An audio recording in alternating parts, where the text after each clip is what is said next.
derivative Jill. There she is. There she is.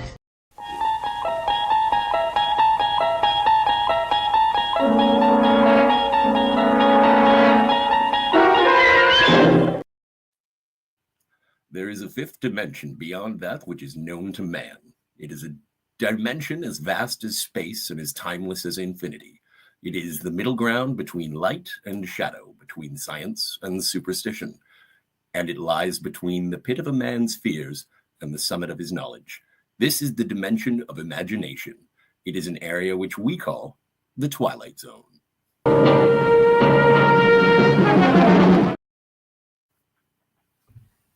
Hello and welcome to Indefinite Lunch and Infinite Combinations number 147, where we're exploring all of the Twilight Zone.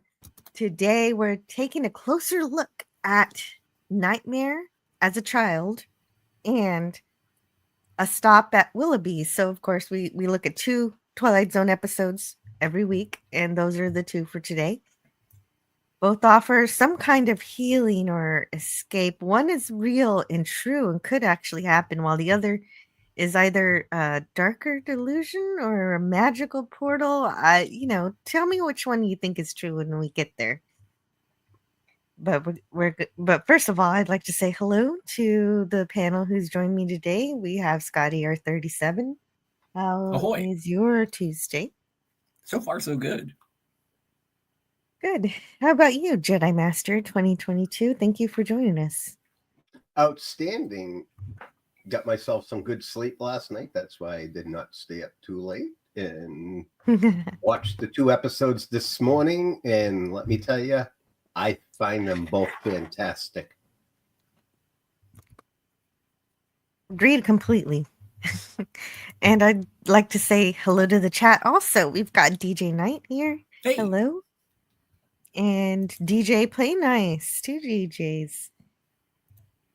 Jedi Master 2022. Hey, he's in the panel too. Penny Robbins. No poll?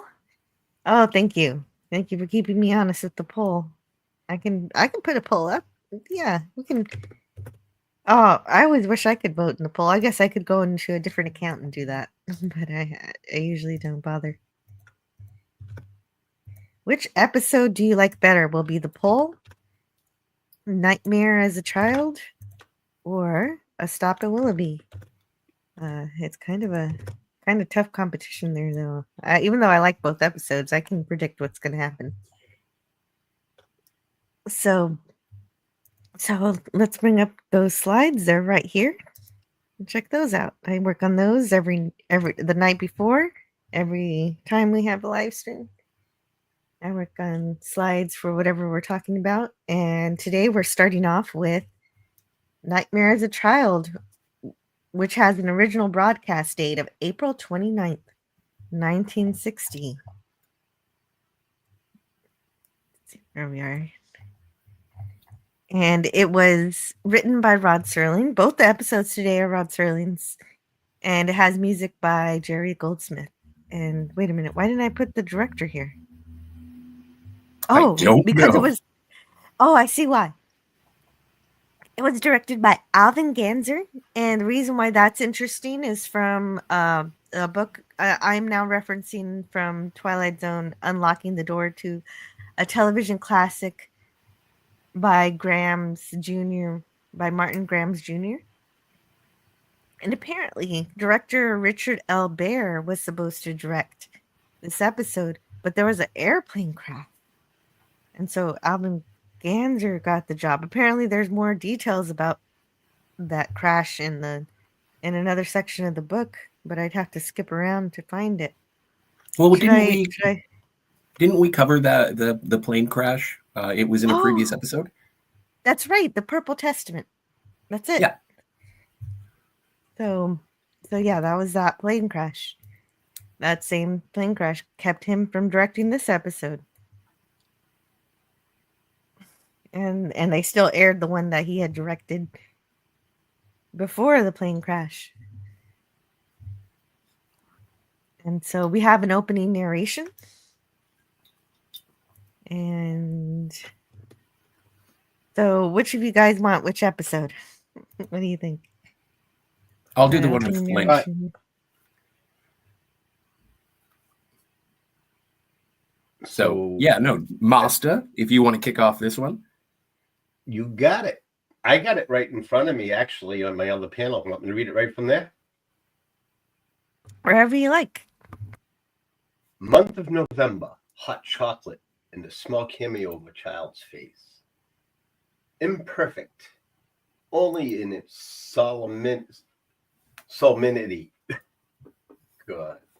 And these are the improbable ingredients to human emotion, and emotions say, like, but in a moment, this woman, Helen Foley, will realize fear.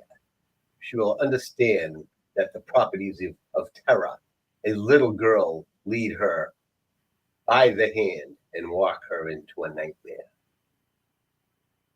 Yes. So that's the opening narration for this episode where a lady, well, they don't say her name right away, so I'm just calling her a lady for a little while. Says hello to a little girl who's kind of creepily sitting there on the stairs. And so the lady's being nice to the little girl, trying to see where she came from and who she's visiting, the building, and she won't answer. And the lady in question is a school teacher. But this little girl knows everything about her anyway.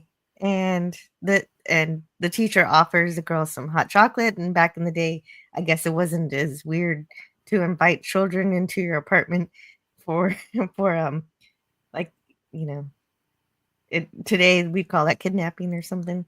But I guess back then you could do that. Oh, don't worry, it gets creepier. Outside your house. Yeah, yeah, it does. And the little girl just knows that she doesn't like marshmallows. How does she know if she doesn't like marshmallows? And so this is, of course, this one just has kind of a mystery to it until the mystery is solved, and then it becomes quite ordinary. I kind of figured it out in the first 15 minutes. I'm sorry. Yeah, I figured it out as soon as I don't like marshmallows either. So, well, the school teacher offers to call the girl's mom, and she doesn't worry. She says that won't be necessary, as if she was 32 and not like 8. So yes, she's a good little actress. This little one. Oh, she is. No, I didn't catch it at the marshmallow. Now she knows that the teacher doesn't like to heat things up because she burned her lower left elbow. That's where I figured it out. the burning, like how the hell would you know that? But that's not revealed until later that the little girl also has this burn. So yes, that's the idea, is that she's the conjured little girl of her, and that is there. So her name is Helen, and the little girl's nickname is Marky. So Marky asked the school teacher, like they don't reveal these names until a little bit from now, but I'm tired of calling her the lady and the girl. So Helen and Marky. Yeah, Helen and Marky. So Marky asks Helen if she saw someone familiar today, but because Marky knows it happened. Because Marky is Helen. It's like, but this is the full-blown hallucination. Spoilers. This is the full-blown hallucination. But when you watch the episode, you're kind of creeped out by it. Like, what is going on? It is strange. This episode is very much an onion. It's got layers.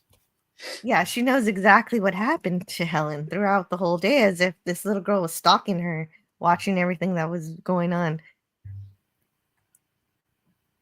But shout out to Gavin Blackburn in the chat, and Matt G, Swift -1. Welcome.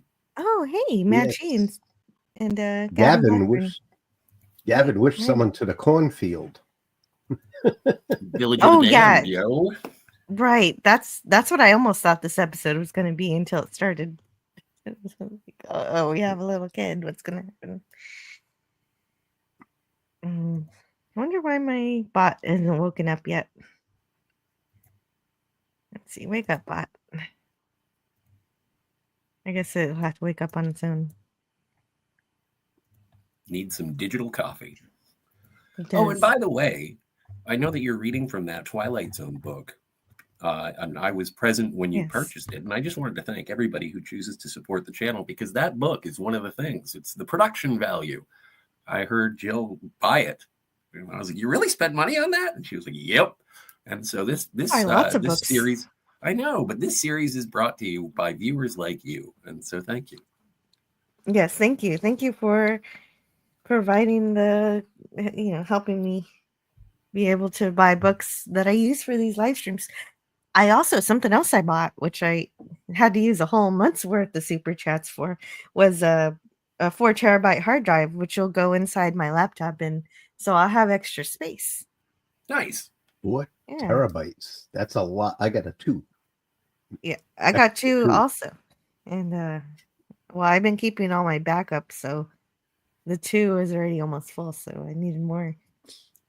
So Real Wade Nation thanks Gaming to Clips. everyone who Welcome. contributes for that too. Oh, hello, Mhm. Real Wade Nation.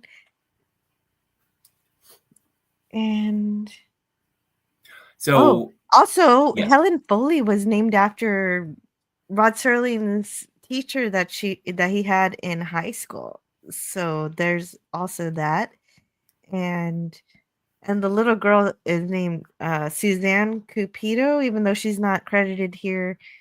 She would later be called Morgan Brittany, like I guess a complete name change, and become famous for that name instead. So I don't.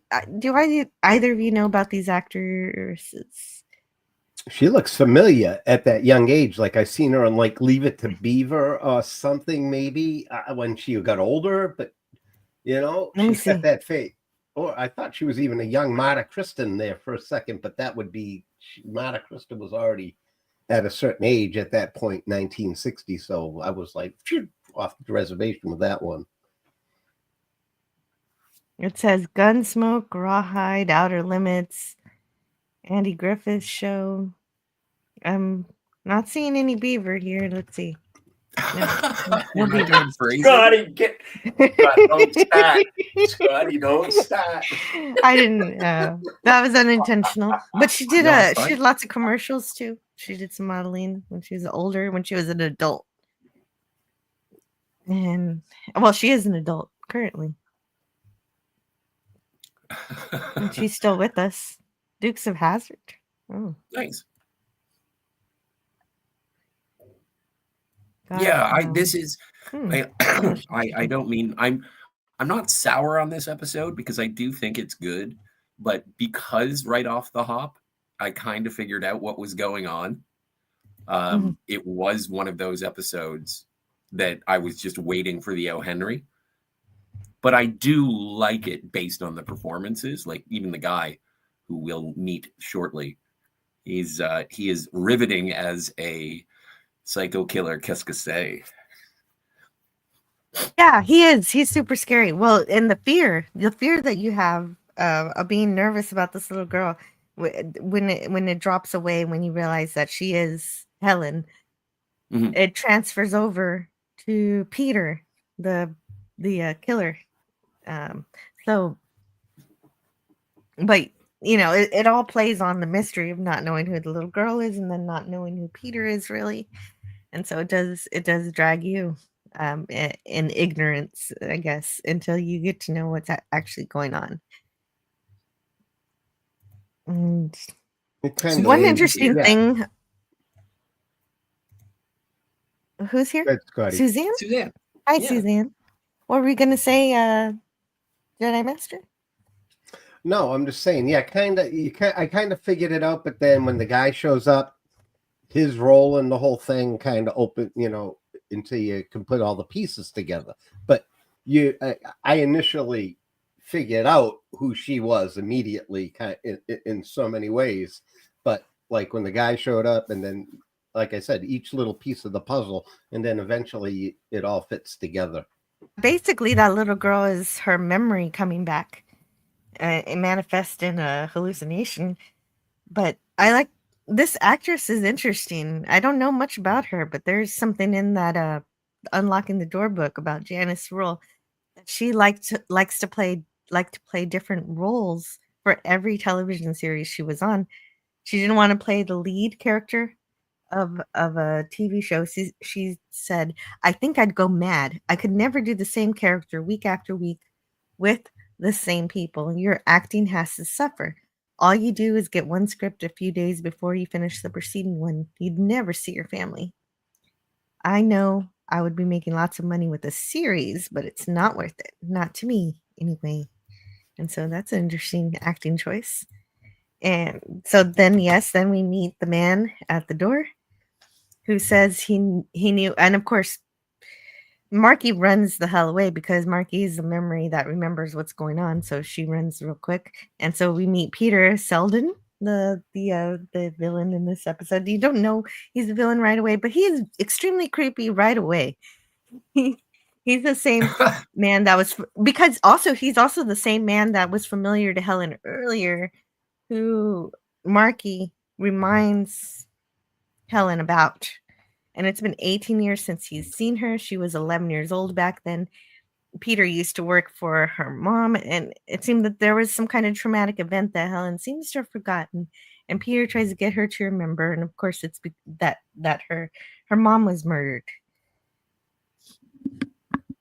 And she's recovered from the trauma. She moved in with an aunt, became a teacher, and Peter used to handle Helen's mom's investments. And then Peter even says that he had a crush on her, but he only knew her when she was 11. So this guy is, they're definitely easily painting him as a major criminal. Really super creepy.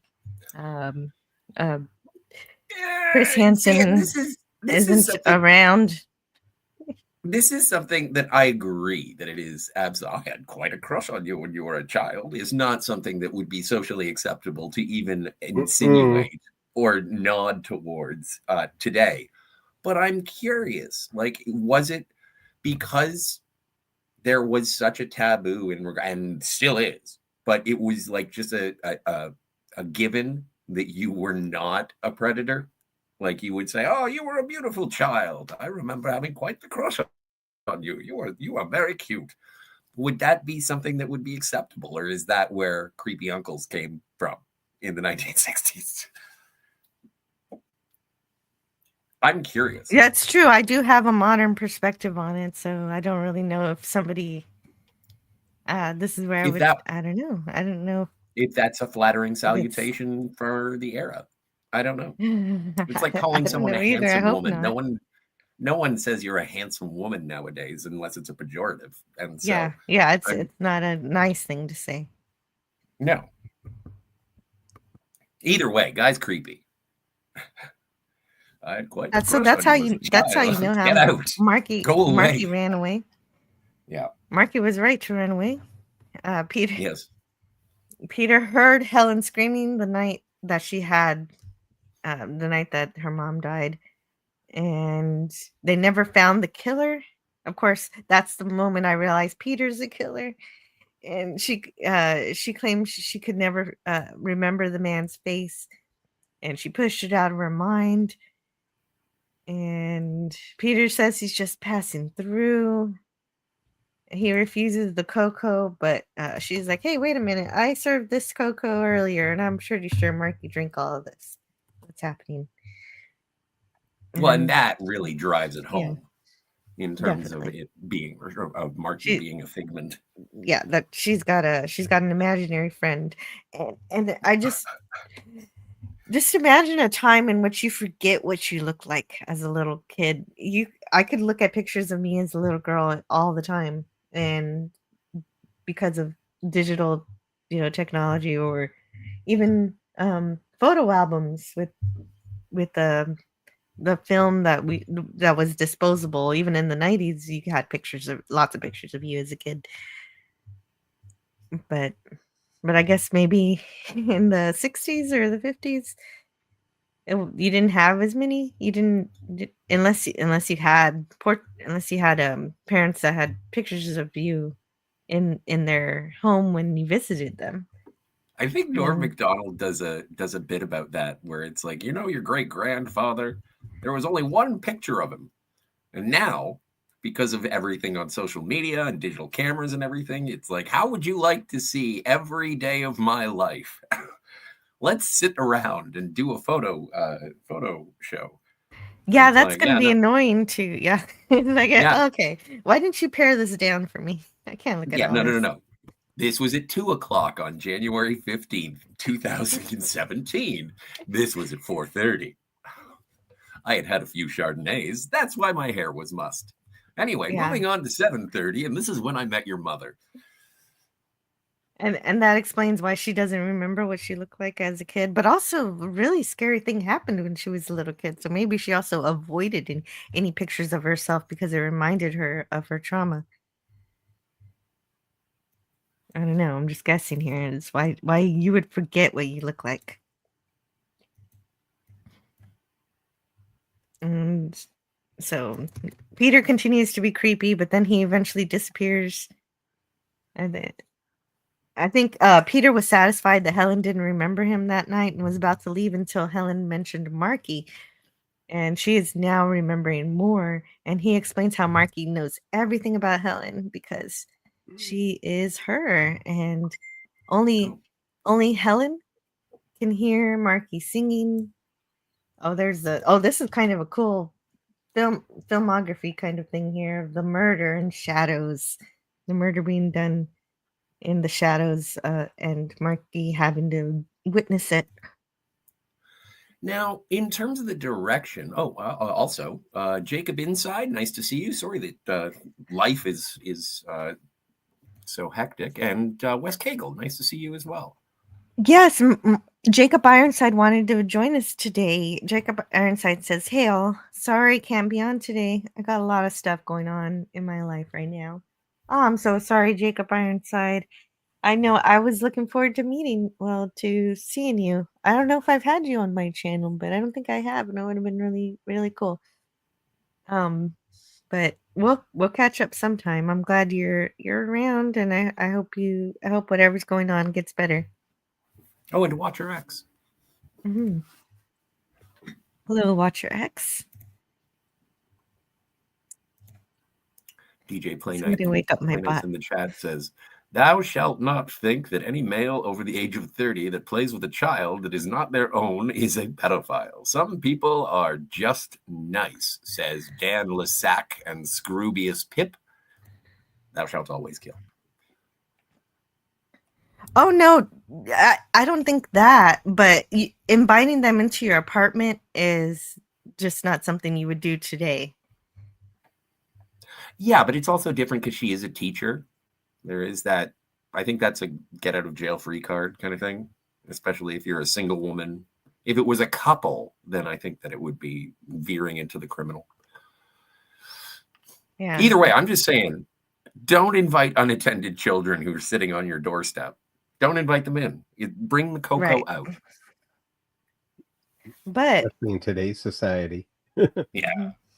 Yeah. And so I do realize times were different then, and that's okay. That was Leave your okay. door unlocked. I watched Lost in Space. Dr. Smith does a lot of weird things that we would think was weird with Will. So. Oh, you can't. That's That an one I'm not understatement. touching. There's a few accusations along the way within that show that aren't true that I take very, very big exception Oh to. no, I'm not Yeah. accusing him of anything. I'm just saying Not you, other people modern. I've heard over the I'm years just saying say shit that like that. modern sensibilities would look at that show and think, oh, well, there had to be something going on there, and it's like, no, of course not. But it's kind of fun. Some of the scenes are kind of funny in that way. Well, it's kind of like as a modern adult, if I see through whatever interactions, if I see a young man or a young boy, I don't call him son. I feel that is offside as well. It's like, hello, son. Right. That's not my son, but that's not my son, so I can't say it. Yeah. Anyway, I do think that this is, I found kids like being called sir. They don't mind. Oh, I call children sir all the time. It's like in family. It's like, you're my uncle. So this nightmare, that's fair. This nightmare showing the. Go ahead. she's having, like, you going on to the nightmare about the flashback. Yes.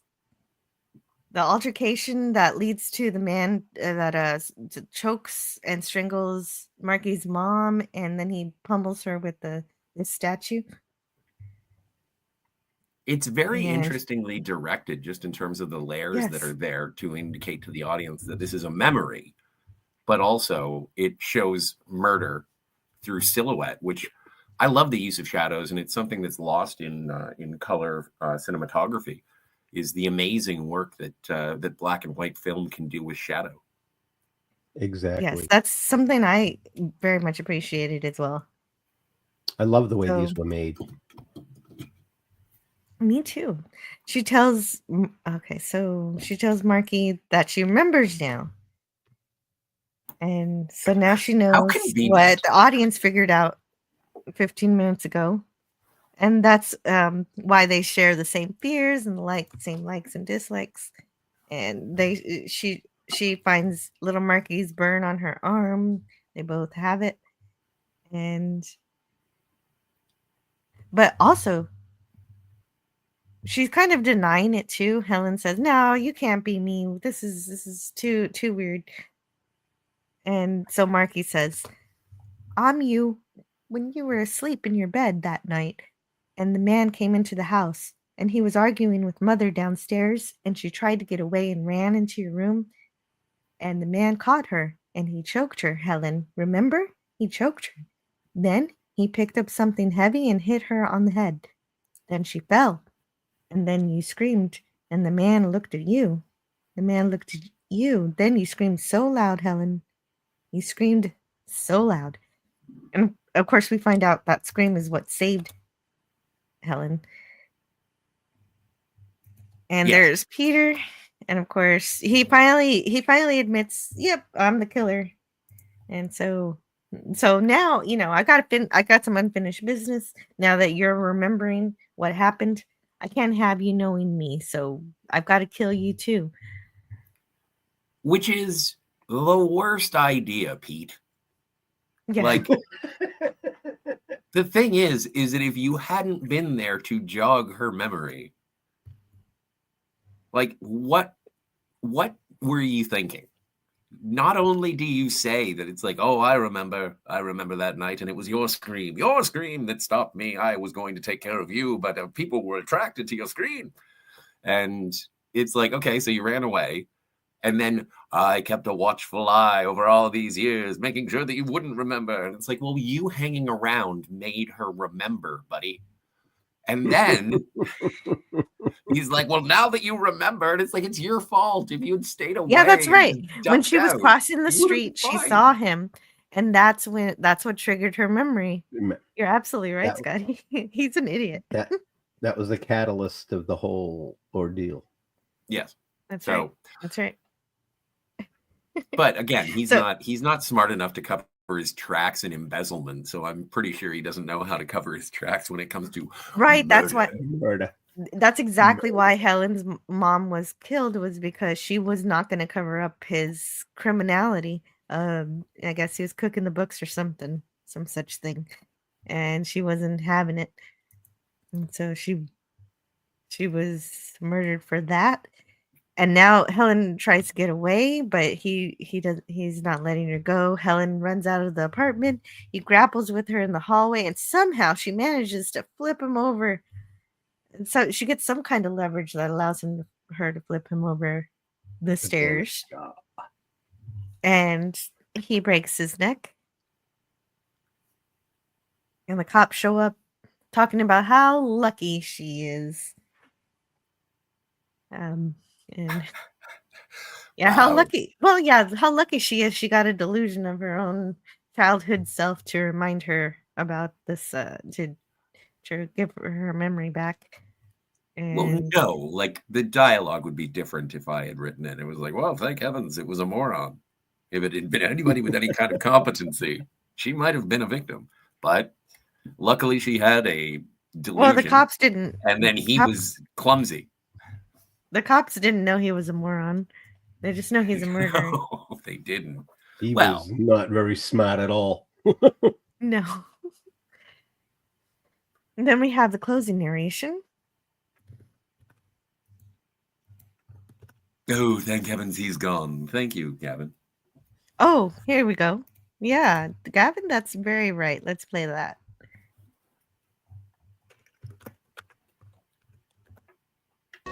Thank heavens he's gone. I love that.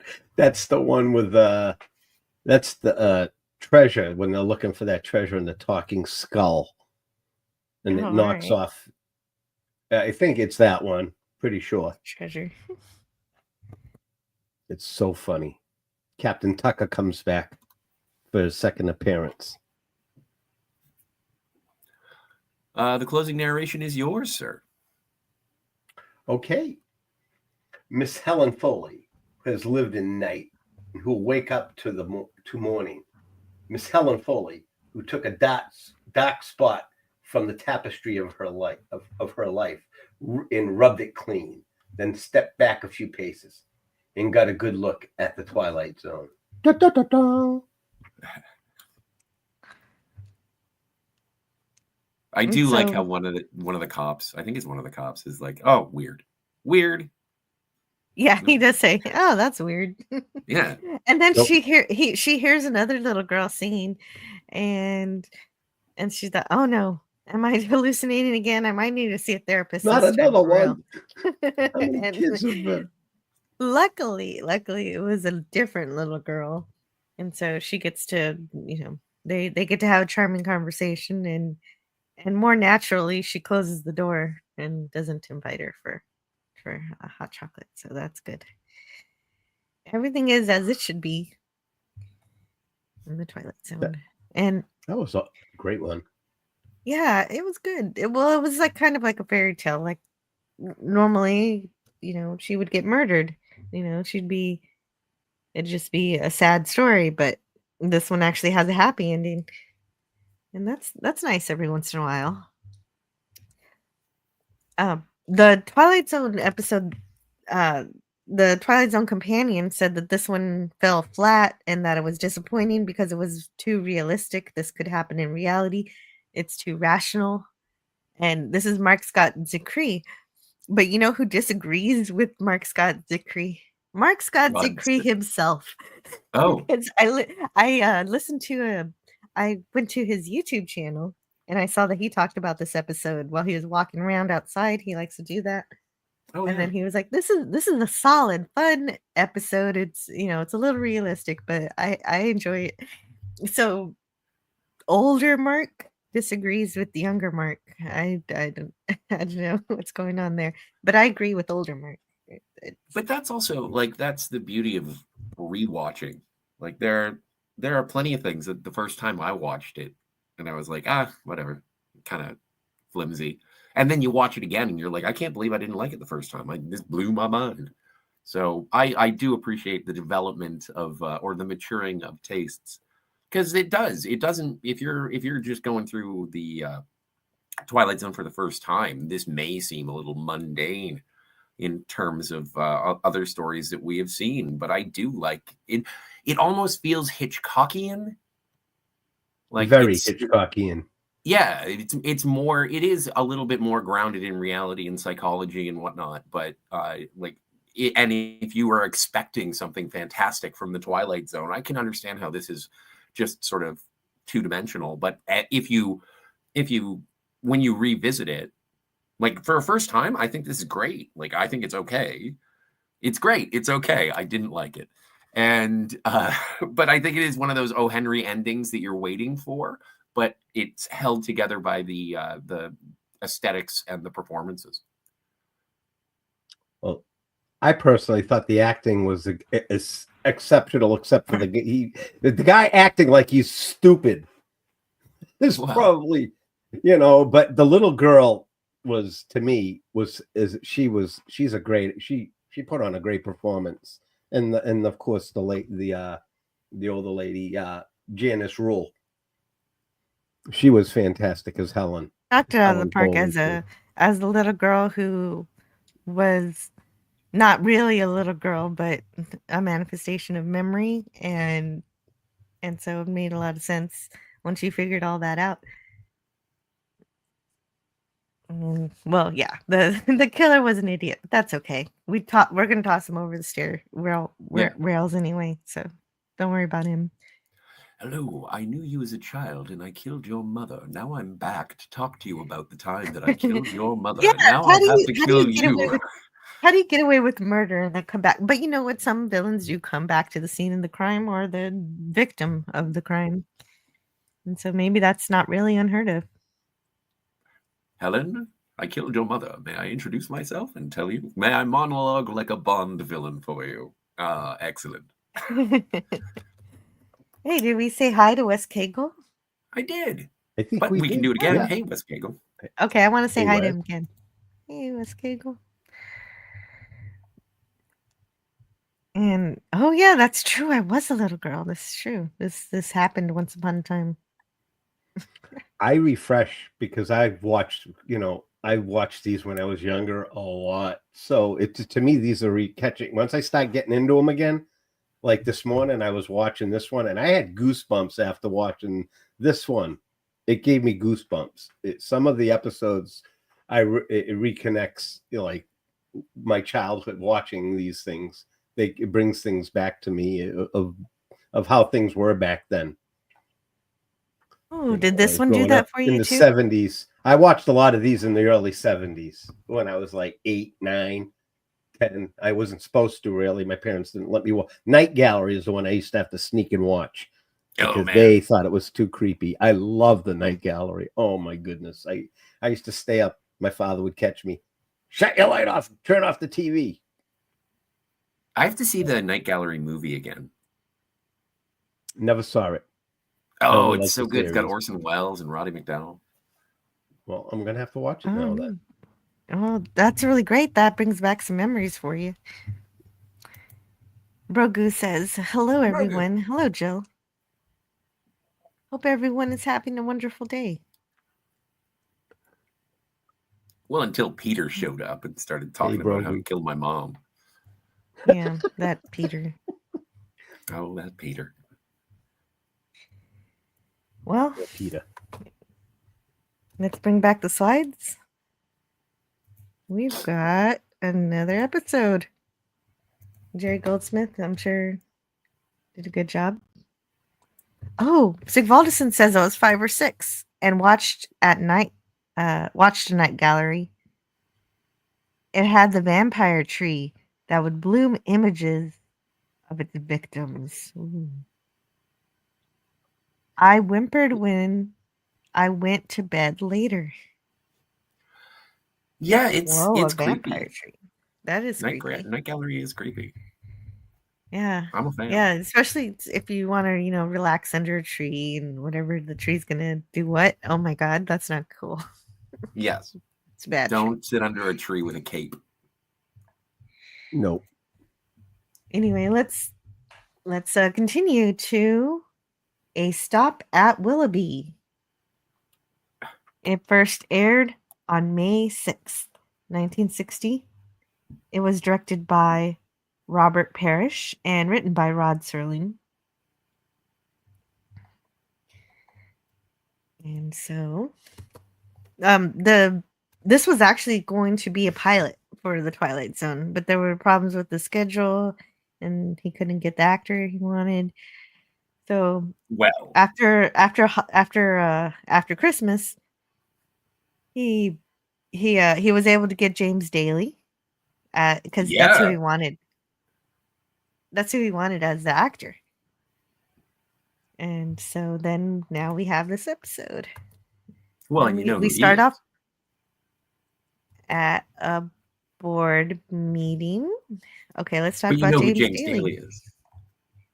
Let's see his punim. Let's see his beautiful face. Okay. Chiseled even. That guy almost looks like Lou Grant.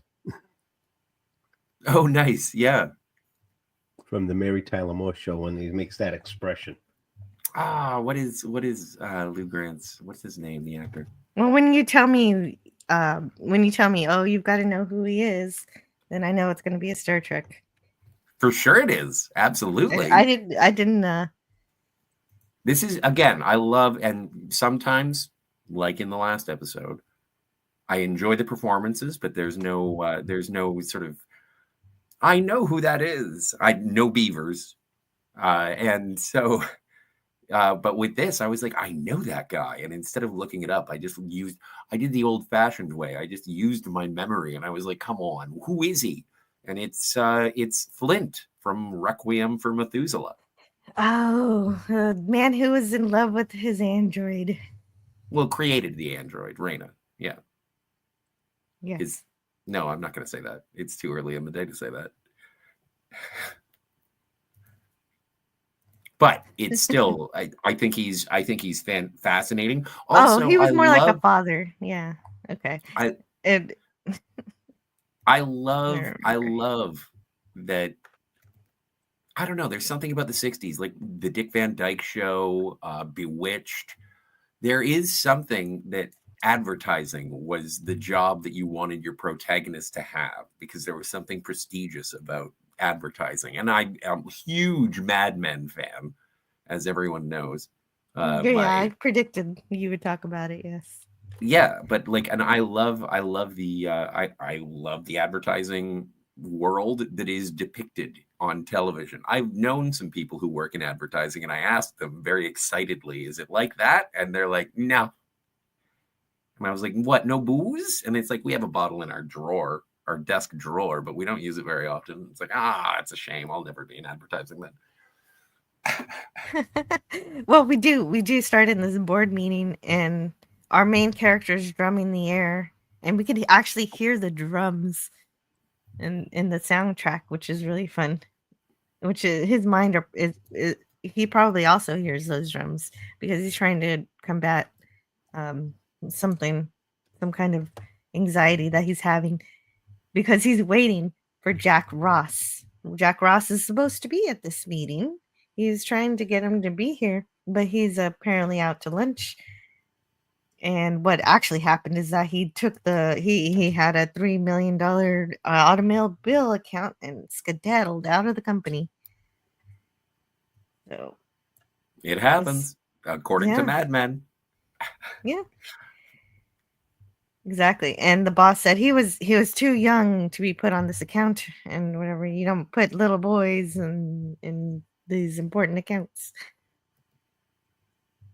Yeah, I've had experience with that in employment, where in my youth, and I worked at a place for like 2 years, and I was treated very well, but then I fell in love and had to follow the lady to Australia. And the last thing my boss said to me before I left was like, "I gotta stop promoting kids. You're too flighty, I tells yous. You just up and leave. Whatever happened to loyalty in this business?" And I was like, "Yeah, but I'm skipping winters, so I'm gonna go to Australia. I'll see you later, pal." Yeah, and so Gart gets all the blame for this kid leaving the company. Yep. Yeah, this guy's like pushing him.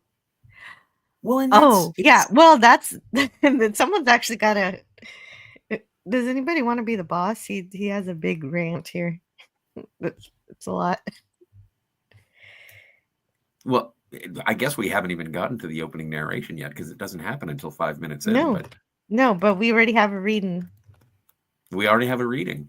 Do you want to be? Do you? It's like it. Oh, come on, Master. It's like when it's I'm going out for an audition for a television show. What's the name of the show? It's Jake and the Fat Man, and it's like, so you're gonna be playing Jake? Yeah. Where I gotta see. I'm reading in her bar now. Okay. So is it dialogue, or is it just one? Is it rant? It's just dialogue. No, but is it back and forth, or is it just the no? boss? It's just the boss, and then Gart has one line. Okay. Do you want it, Scotty? Do you want this? Well, I was gonna do the opening narration, but that's what I was gonna. I was like, oh no, Jedi Master, do you want to be the fat man? Yeah, I'll be the fat guy. I'll be the fat guy. Wait, let me get in the character. There we go. Your pet project. Then it was your idea to give it to a little college greenie. Now get with it, Williams. Get with it, boy. So what's left, Williams? Not only has your pet project backfired, but it sprouted wings and left the premises. I'll tell you what's left to us. In my view, a deep and abiding concern about your judgment in men. This is a push business, Williams. Push business. Push and drive. But personally, you don't delegate responsibilities to little boys. You should know better than anyone else. A push business, Williams. It's push. All the way, all the time. It's push. All the way, all the time. Right on down the line. Fat boy, why don't you shut your mouth? Yay. Right on down the line. There you go. Very good. After that devastating rejoinder, Gart leaves the meeting. All the workers are all staring at him as he goes to. He seems to be also having this ulcer that no one really talks about in the episode. Yeah. But that push, the boss gut is really annoying. Couldn't imagine somebody yelling at me like that. Jake and the Fat Man. Now that brings back memories.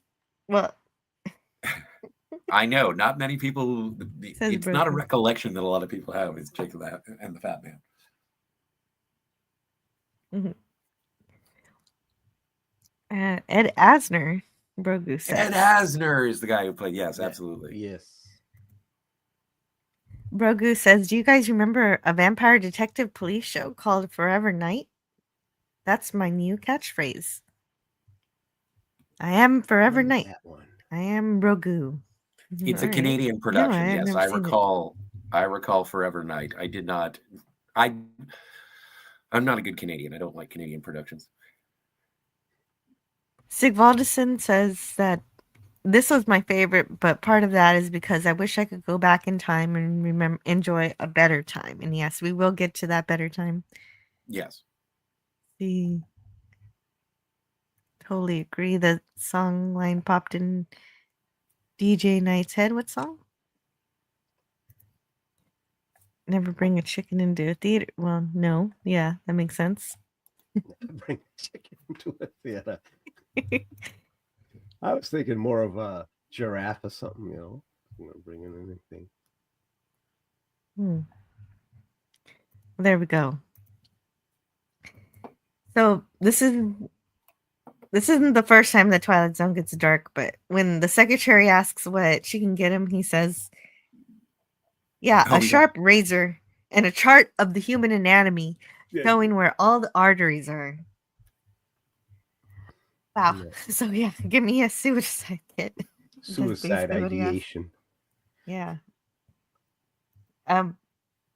We haven't even, and now we get our opening narration that they had to set the stage for all that he's completely miserable in his work.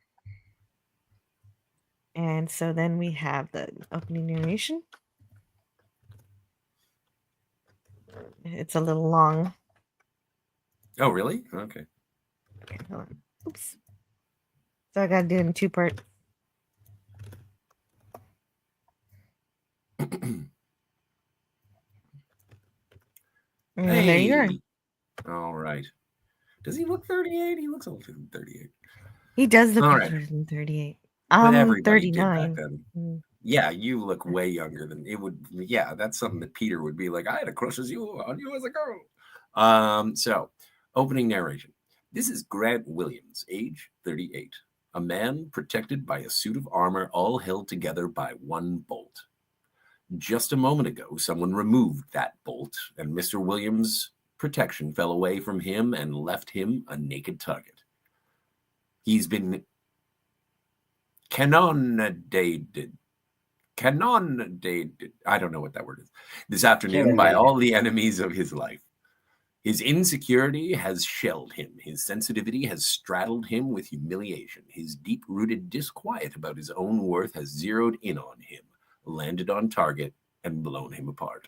Mr. Gart Williams, ad agency exec who, in just a moment, will move into the Twilight Zone in a desperate search for survival.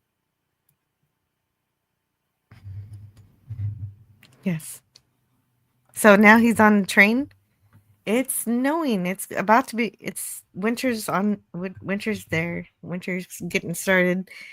And where he's going to Westport, Connecticut, which is his home, and he was just in New York City. So he does this hour and 33-minute commute both ways every day by train. Yeah. Which has got to be wearing on you just all alone.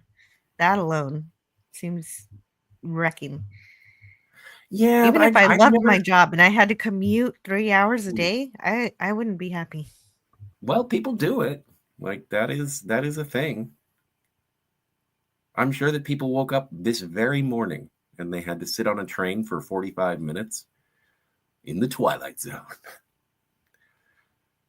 Greek Letters is here. Hey, Greek Letters. Yasu. Hello. Kelly Hello, Mera. Greek Letters. Sorry, guys. I just said hey, hi, and good day to you. So I don't think it would. I don't want to be rude and speak in another language. Oh, no, not at all. You're talking to Greek letters, so I like that. As a child, I had nightmares. Then I grew up, and my life is a nightmare. You and me both, sister. Well, and that's the problem that Gart is having. Gart is having the very same problem, and I don't know. Maybe he should get another job or something. He's on the last train to Clarksville, and we'll meet him at the station. I like the Monkees. I saw them in concert. Don't pick on me. Oh no, that's rad. That's great. Were they all alive? Peter wasn't with them. It was Dolan, Davy Jones. It was Dolan's the one that they had a fight with. I keep Mike Nesmith. Yeah, Mike. Yeah, Mike Nesmith. Davey, Mickey, and Pete. Yeah, I gotta remember because it was a long. We're talking a long time ago. So, well, and it's not necessarily that they would have. 3 out of the 4 of them were there. That's rad. That's great. 3 out of 4 of them were there, and it was pretty good. It was right after the Brady Bunch movie because he sang that song "Girl" from it. Oh wow, that's cool. Yeah, was this? Wow. Boston half shell. I like the Monkees because that's why we have Chekhov. Ensign. That it is true. It is true. That's always my response when somebody talks about the Monkees. So I think this Jacob Ironside, he wanted to be here with us on the panel, so I've got to read this. He says, I think this episode speaks to people who want to get out of the rat race and get back to a simpler time. And that's absolutely right. That's absolutely true. And we're going to see that moment in time in just a second here. Another job. Maybe I should get another life, says Greek Letters. Nesmith finally joined that touring. Yeah, he did. Okay. That was something that, for a while. So Gart is just so stressed. He's getting stressed about work memories, even here on the train, and he's yelling. And that's why this passenger is staring at him. And so, in that sense of anxiety, he falls asleep and he wakes up. And things look so different. They focus on these lamps that we see would require oil to light. I love the ceiling and the wear and tear, the way the set design is. I love the detail. And we find out why it's so beautiful is that why the set looks so great is somebody drew this before they made it. Or they drew it after they made it. I'm not sure which direction that went in exactly, but there's a beautiful, at the very end, in the end credits, we're going to see a nice drawing of this train. And everybody's gone. Where is everybody? Oh, wait, that's a different episode. And so we're on an older train. We're at a place called Willoughby, and Willoughby, what is the name of a real town in Ohio, which Serling traveled through when he was commuting from Ohio and New York in his earliest years of writing teleplays. And so that's from the Unlocking the Door book. And he looks out and everything is as old as that train is. He sees the guy on a crazy old bike, those old penny farthing bikes. Bone shakers, they were called. The old bone shakers. Bone I think shakers. I'm correct. That's a term I haven't heard people call penny farthing bikes. Thank you. They were popular in the 1800s. And actually, if you go to Willoughby, Ohio, they have a yearly community event involving trains in honor of this episode called Last Stop at Willoughby. So, and we also see a couple little boys coming back from fishing. Maybe even they were playing hooky. We don't know. Just reminiscent of Tom Sawyer. And I thought of that first, but then the mean old wife says it later, and so I'm just like, oh, okay, yeah, you're right. His stop is Willoughby, but of course, Gart is confused. What is Willoughby? Now it's summer, even though it was just November for him. And the conductor says it's 1888. And so, but then he's jostled back to waking life. Now he's back in reality. Oh, but before he comes back in reality, the conductor had said, "You ought to try it sometime. Peaceful, restful, where a man can slow down to a walk and live his life full measure."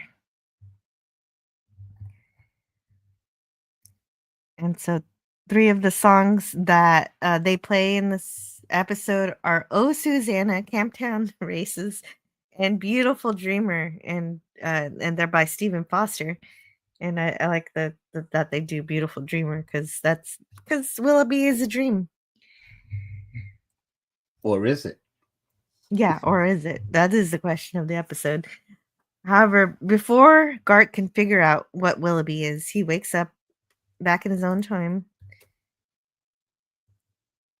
And yeah, that's another thing. If you've ever had one of those wonderful dreams that feel so real, you want to make them happen again. Velocipede.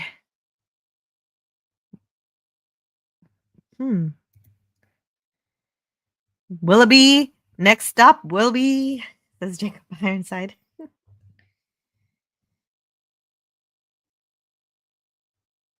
Oh. You can remove my chat. Yeah, okay. Thanks for the production tip. Sigvaldison. Gart knew that he enjoyed that dream, although he calls it idiotic at the same time. And he asks the conductor if he's ever heard of Willoughby. And he says no. But the other places, the other stations that are called out by the conductor are reals. The Stamford, Westport, and Sagatuck were real stations on the New Haven Railroad.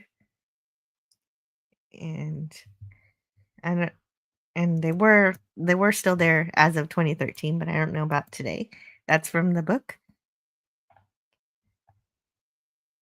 And back home, he's getting a drink from his own bar, so it's time to finally, hopefully, relax now that he's supposed to be, well, in his sanctuary, which is his home. And Sigvaldison says, "That's what I'm here for. I appreciate the help." Oh, that's where he's asking about Willoughby, and this conductor is so kind. I like him. And wait, he's also important. Oh, right. I did look up one thing. This conductor, what's his name? There's something special about this conductor. Do you know? Let's see. The conductor is Jason Wingreen. And Jason Wingreen, the main thing I found of note here was that he was the original voice for Boba Fett in The Empire Strikes Back. Wow. Return of the Jedi. So, yeah. So cool. Tidbit of good Star Wars. That's good Star Wars. Yes, good Star Wars. Yeah, so he helped with good Star Wars. Just his voice though. But that's good stuff. Willy Wonka, he was the candy store owner. Oh, really? Let's see. He looks like I missed that one. Yeah. He sings the Candyman.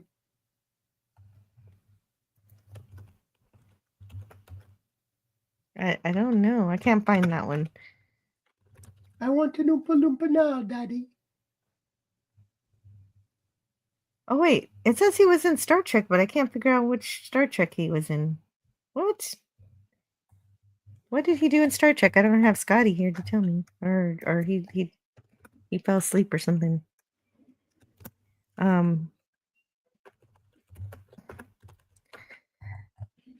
Jason Wingreen.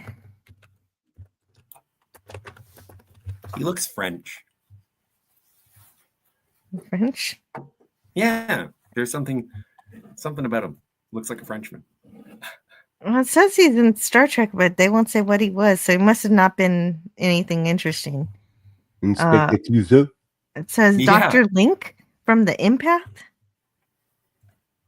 Oh, well then no, I wouldn't recognize him under all that makeup. Yeah. He'd just be one of those frozen persons in a tube. Or, I don't know. Oh, that makes sense too. And Yeah. you only get to see him for a second. Yeah. Yeah, that's why. But that means he was both in Star Wars and Star Trek. So there we are. What episode now was Star Trek? You said he was it that the one when they found Ricardo Montalban and No, Stacy? Unfortunately not. No, it was The Empath, the one with the girl who can't talk. Okay. And he was in Star Wars? Yeah, I said that already. That he was the voice of that he was the voice of Boba Fett for The Empire Strikes Back. Really? Yeah. That's why I stopped here. Huh. He was the Candyman? I don't know. All right. Oh. I don't know if he was in Willy Wonka. I can't find that. Oh. Okay. I'm reacting to things I shouldn't be reacting to out loud. Okay. More beavers? No, not beavers. Use any means possible, but no disintegration. As you wish. And so he had his dream of Willoughby, and looks befuddled. There's no smoking on this train.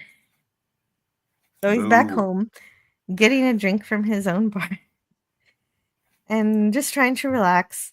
His wife is looking at him from the stairs, wondering if he's just going to get drunk by himself. But he says it's just been one of those days, and though she knows all about it already because one of the co-workers' wife called her and told her about the meeting. Bob Blair's wife called. I wish you were a robot. Well, she says that Bob's wife called to see how Gart is, but no, I don't think that's why she called. She called because she's a nosy pants. And well, that's what housewives did in the 60s. They were gossips. Yeah, I'm reading the description. They didn't have any better entertainment. Go ahead. They described her as shrewish wife. I was reading in the. Oh, that's kind. The plot. That's much kinder than what I would call her. Oh, I have a few choice words too, but inappropriate for this forum, I think. And possibly, yeah. No, she's awful. She's no good. She doesn't. I like his sarcasm though. That the idea that anyone felt any compassion for him at any moment. The dialogue is really clever. The guard is allowed to be really clever. He says they were all very felicitous. All the boys at the meeting.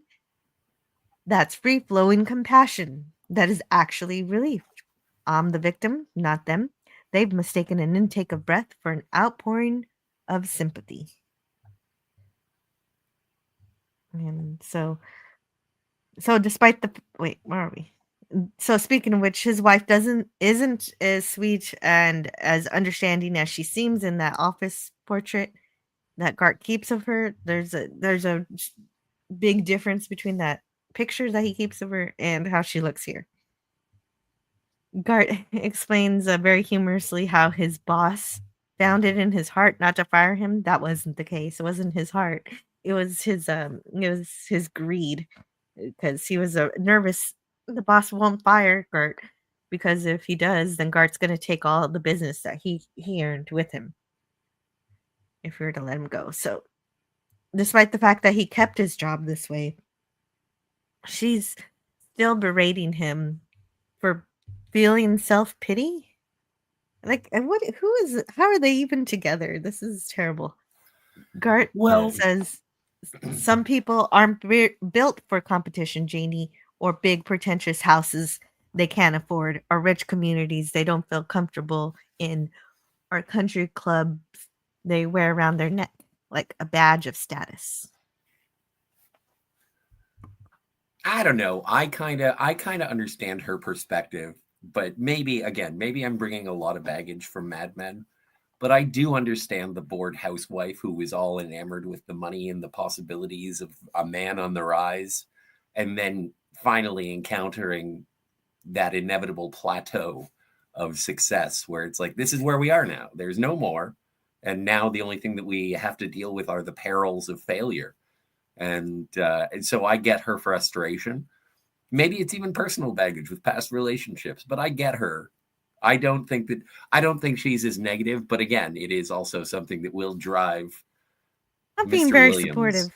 Look to at the his house death. they have. This is a really nice house. I Yeah. want bookshelves like that. And she's riding She's him a like spoiled brat. She's no. Can I say this? I think she's a Yeah. bitch on wheels to him. You're allowed Excuse to say my bitch. brutal honesty. I agree No, with you. Well, I would, if I were her, I would be frustrated with his linguistic tap dancing. Like she even says, "Spare me your That's fun. your I like that. analogies or whatever." Oh yeah, she's basically a parasite. Thank you, Seggy. Yeah, she's basically a parasite. Absolutely. I mean, the guy. If she's bored, then maybe she can read one of those books she's got, or pick up some kind of hobby. Like, why is she taking it out on him? And she's the one who pushed him out so that she doesn't see him for what, 8, 9, 10, 11, 12, 13, 14 hours a day. She doesn't see him 14 hours a day because of all the traveling he has to do. And or at least 11 hours a day, but I don't even know if there's any extra time outside of 8 hours. That's only if he only works 8 hours. And 11 hours of the day, she doesn't see him every single day. And he's got a mistress in the city. Yeah, and if you don't take time to communicate and share in life together, then that's, then that falls on both of them, that they're not trying to connect. But in any case, I don't know. She's It's so pathetic. when you see a relationship on the rocks, I don't want to post all the blame to her being a bitch on wheels. I think that this is sort of a long time coming, and the latest failure is something that she's going to be like, "Did you screw it all up? Is it finally the time that you've broken?" Because he does. He confesses. He's like, "I'm tired and I'm sick," and she's like, "I've heard this like so many times, guy." well, I think that he even says feeling it. the weight. He's reaching out to her. He's reaching out to her. He's saying, "I want to have a new job where I could be myself and not have to put on a show, the show that I was pushed into by you." and there's no compassion. There's just no compassion coming from the wife. So I do kind of blame her. There's no sympathy. There's there's nothing. And I mean, he's not being mean back to her. he Yeah, just that's wants all her to her. understand that he's miserable in his employment, and yeah, he can move on and probably do something different. But to come home and get you getting rode by the boss and the person that that loves you most, you get there and you're looking for a soft, sympathetic ear. They just piling more baggage on top of you, and it's enough to make any grown man or anybody snap, even if the marriage is on rough foundation at that point. It's not the point, she likes all the frills and the money and all the stuff that he's doing, and he's gone all the time, and yeah, he's had some problems, but she's still living a good life. And he could change and live a simpler life, but she doesn't want to give up the lavish, so I go back to the bitch on wheels. I'm sorry. Fair enough. But also, it is sort of indicated. It's like, so what are you going to do? You're going to get plastered by yourself again? And the key word in that sentence is again. So basically, whenever he encounters any rough waters at work, he comes home and passes out in front of the television if they have one. I'm sure they do. Probably a color TV, fancy. But a fancy 15-inch color TV that has exactly a ton of wood surrounding it. Actually, you know what? I don't even know if color TV was around in 1960. Yeah, then it wasn't colored. Oh. But that's where I was mentioning earlier that neither of them seem to be making a point to spend time with each other, and that part I wouldn't blame on both of them. But she's not helping. No. Oh, I don't. Yeah, but her dissatisfaction, I don't make it out to be a character flaw. I think it is that he's on a downswing with work. He's tried to mentor someone, and he was met with disloyalty and abandonment. He comes home and he's downtrodden, and his wife is like, "So, how are you going to deal with this latest setback? Are you going to get wasted again?" Which is a thing that, again, in the dialogue, it is presented that it is his coping mechanism, and I think that they're both. Yeah, his he's life fed is up falling with apart, work definitely. and his life, and he wants to fall back into a simpler time. And she wants, like, what do you think you're going to do? You're gonna work for Starfleet? That's fiction. You can't go back in time. Or in the future, you were born in the wrong age. And it is browbeating. Okay, no argument. Let's read it. Yeah, sure. There's Gart and there's Janie. Who's going to be Gart? It's up to you. It's your call, Master. Me? Oh. Do you want to be Gart? Or should I be Gart? Sure, I'll be Gart. Okay. So, it was summer, very warm. Kids were barefooted. One of them had a fishing pole. It looked like a courier. Ice painting, bandstands, bicycles, wagons. I've never seen such serenity. It was the way people must have lived 100 years ago. You know what the trouble with you is, Gart? You were just born too late. Because you're a guy that could be satisfied with a summer afternoon or an ice wagon being drawn by a horse. So it's my mistake, pal, my error, my miserable, tragic error to get married to a man whose big dream in life is to be Huckleberry Finn. See, and that's... I've had that conversation with a lady, a former relationship. Like, I've had that conversation sitting on a couch on a Wednesday night, freshly stoned with a beer on the table. And my lady at the time is like, what do you want from life? And I was like, this? To be able to watch TV and drink beer and smoke weed with you?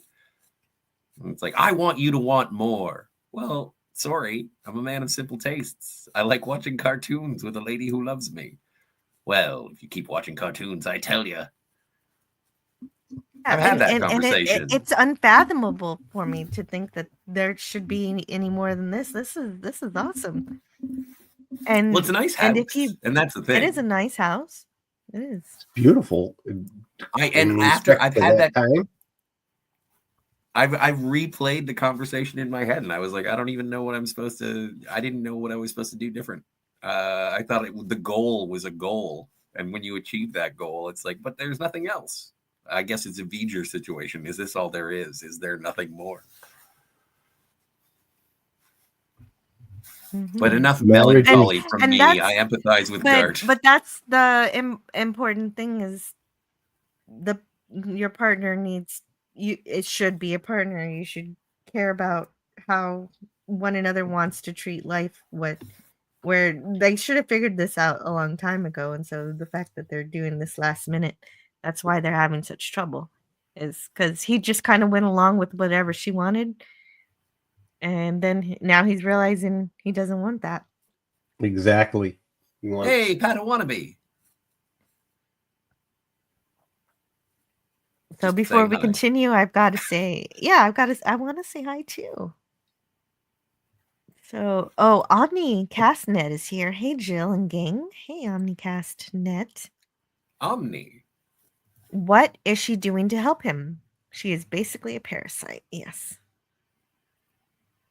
Yeah, she's not helping. Yeah, She but should. also- What, like, if she loves this life, she wants to keep the house. She wants to make enough money to keep going, but also help find him a career path that doesn't make him want to find razor blades. Then maybe she can. Her problem is probably she doesn't want to go get a job too to help keep the standard of living that she wants. So she doesn't want to help keep this together. She wants him to do it all. And I think there's that's a big that ask. too. That is. I think that's a big ask, like I said, especially in 1960. Well, back then it was Why after a World big War ask? II. No. Yeah. Well, I mean, there were still career paths for women, so she could have done something. No, What but do you mean but a big also, ask? I mean, To it's a make big ask for him- the force time him- period. Like, I think, like, there was a sense of, oh my, your wife is working. Do you need money? Is there something that you like? What are you lacking that you would make There- your wife work? There were is tons a of women in that cultural office norm. working. Yeah, but Yeah. they were probably, well, the secretarial pool was I don't know, because I didn't grow up in 1960. Again, I'm taking all of my information about this from Mad Men. And so I'm just thinking that, like, there are expectations of men in the office. It's like men don't trust other men who aren't married. Like, and so if you're not married, it's almost like an accessory to your career aspirations. Like, there is like the cultural shift between 1960 and today. Like, that's what, 60 years ago?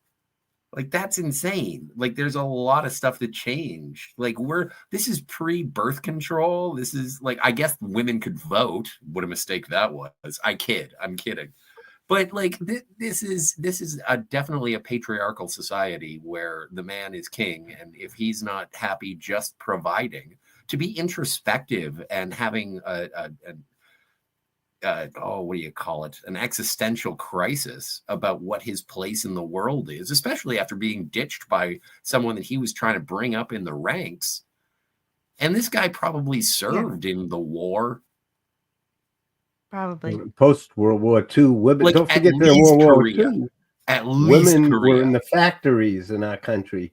Don't forget Yeah, Rosa. but- I mean, True, sure. and after they were the family structure was definitely as a needed, like, that we were at war and the guys were away fighting and the people had to build stuff. We had to produce and they had to work and feed their families well, because the military back then, really wasn't a financial, way to make money. So if he was in the war, and this is after the war, and he could have pressure from that, you got to take all that stuff in his life into consideration, which driven him to the point where he says, screw it all. I want to live the simple life.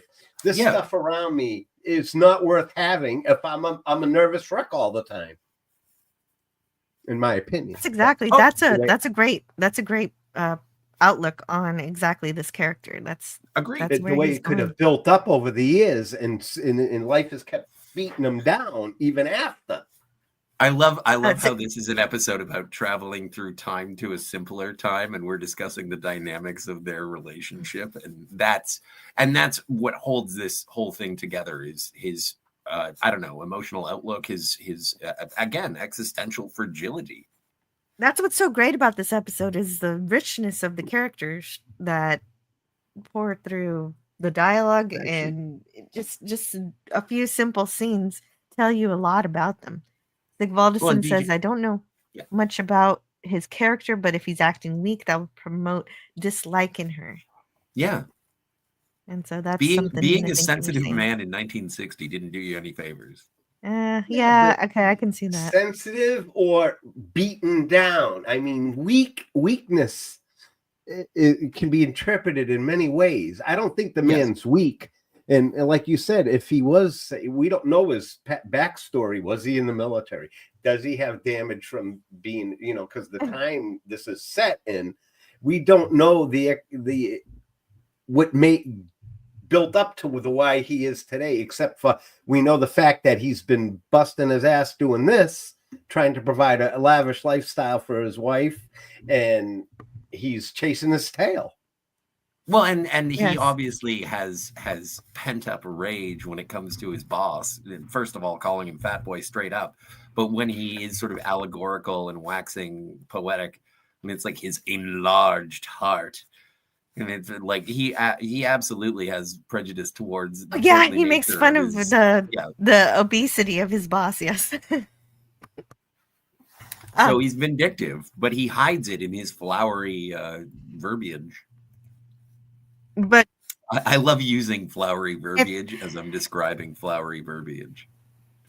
if Padawannabe was married to Gart, I don't think that Padawannabe would have a problem with downsizing, because he said if he lived in this house, he would trip over those steps every day. Well, and again, that's Dick Van Dyke from the Dick Van Dyke Show. He was in advertising as well, wasn't he? I love that. Me and my wife have been binge watching it every Sunday evening. Oh, nice. We watched. I simply love Dick Van Dyke.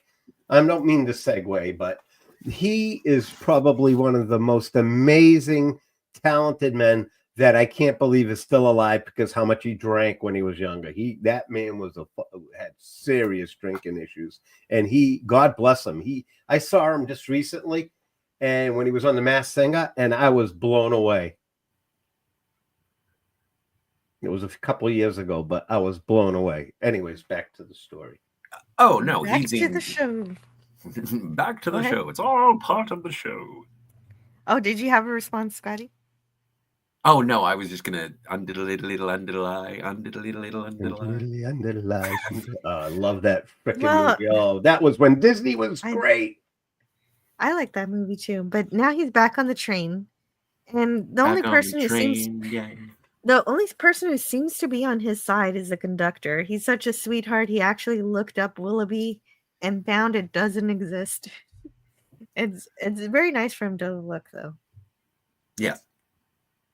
And so Gart goes back to sleep, hoping to see Willoughby again, and he does. And now this time he's not confused. He's enjoying the sights again of being back. That guy looks familiar. This conductor. Do you want to talk about him? Familiar. No, I'm saying he looks familiar. I don't know. James I don't know Maloney. either. Actually, I don't know. I don't know who he is. James Maloney. Yeah, but I don't know what I recognize him from. Let's see who he is. Jimmy Maloney. He was born in 1915 in Connecticut. He was in Tales of Tomorrow, which is another sci-fi series I want to watch someday. I've never even heard of it. Yeah, it's really good, apparently. From what I hear, people say it's good. Huh. Yeah, no, I don't know what I recognize him from. Untouchables. No, yeah, I don't know either. Nope. He looks familiar. Gunsmoke. one episode. He's I got guess one of those faces. 3 episodes. Mhm. Well, the weird thing is he was born in 1915, so this was 1960 minus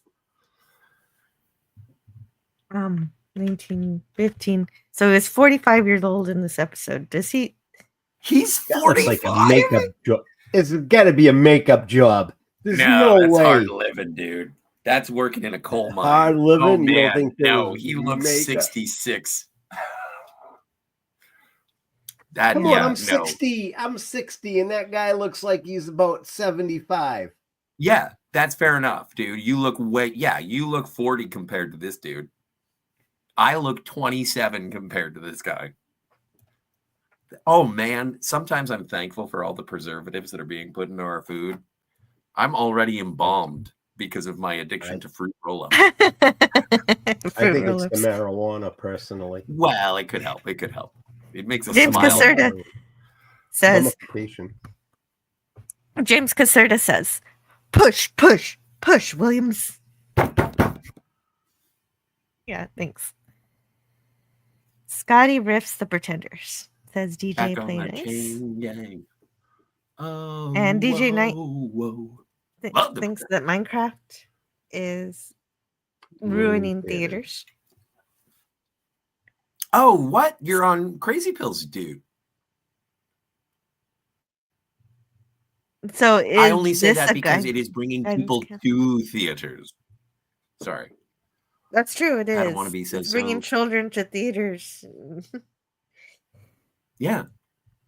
I haven't been to cinema since The Rise of Skywalker, and after that movie, I walked out. I wanted to vomit in a barrel. Well, yeah, but there are I went to go see The Day the Earth Blew Up. I had a blast. Like, I really enjoyed the cinema experience. But it didn't stay in theaters for more than 2 weeks. I didn't get to go see it. I was there for like a month in Canada. Because remember, we were looking at it week by week, and I was surprised that it kept showing up. But yeah, not for me. Okay. Well, it got the it did enable the ability to have Coyote versus Acme be released. But I digress. I apologize. I enjoy the theater experience. It's one of my favorite things. It's just a matter of setting aside the time. It has nothing to do with the money. It has everything to do with the time. I enjoy a communal experience with other people watching a movie. I feel like it shares the experience. I've seen a bunch. I think I have all of my ticket stubs from the last 3 years, and I just sort of collect them. It's like a scrapbook. I love it. I love going. I'm not going to see the Minecraft movie because I am above the, I can drive. So it's not my particular brand of vodka. I had to see it because of children. My son wanted to see it. Yeah, children wanted to see it. And what did he say? Did he give it like a 4 out of 10? He gave it a 7 out of 10. But he loved it though. Bad. No, he was cheering with all the other kids, so he was having fun with it. Chicken jockey? Is that a thing? Yeah. Yeah, that is a thing. Okay. And so he was participating, and because he got that online marketing, that online advertising that said, hey, come turn your brain off and come enjoy this movie about a video game you really love. And, here's all the references that you're supposed to cheer at. And he did. Kind of like Deadpool 3. No, nobody told him. No, people were not yelling like idiots in the theater during Deadpool 3. Oh, okay. Not at my showing anyway. Wow. I love Deadpool 3. Me too. I hate it. It was hilarious.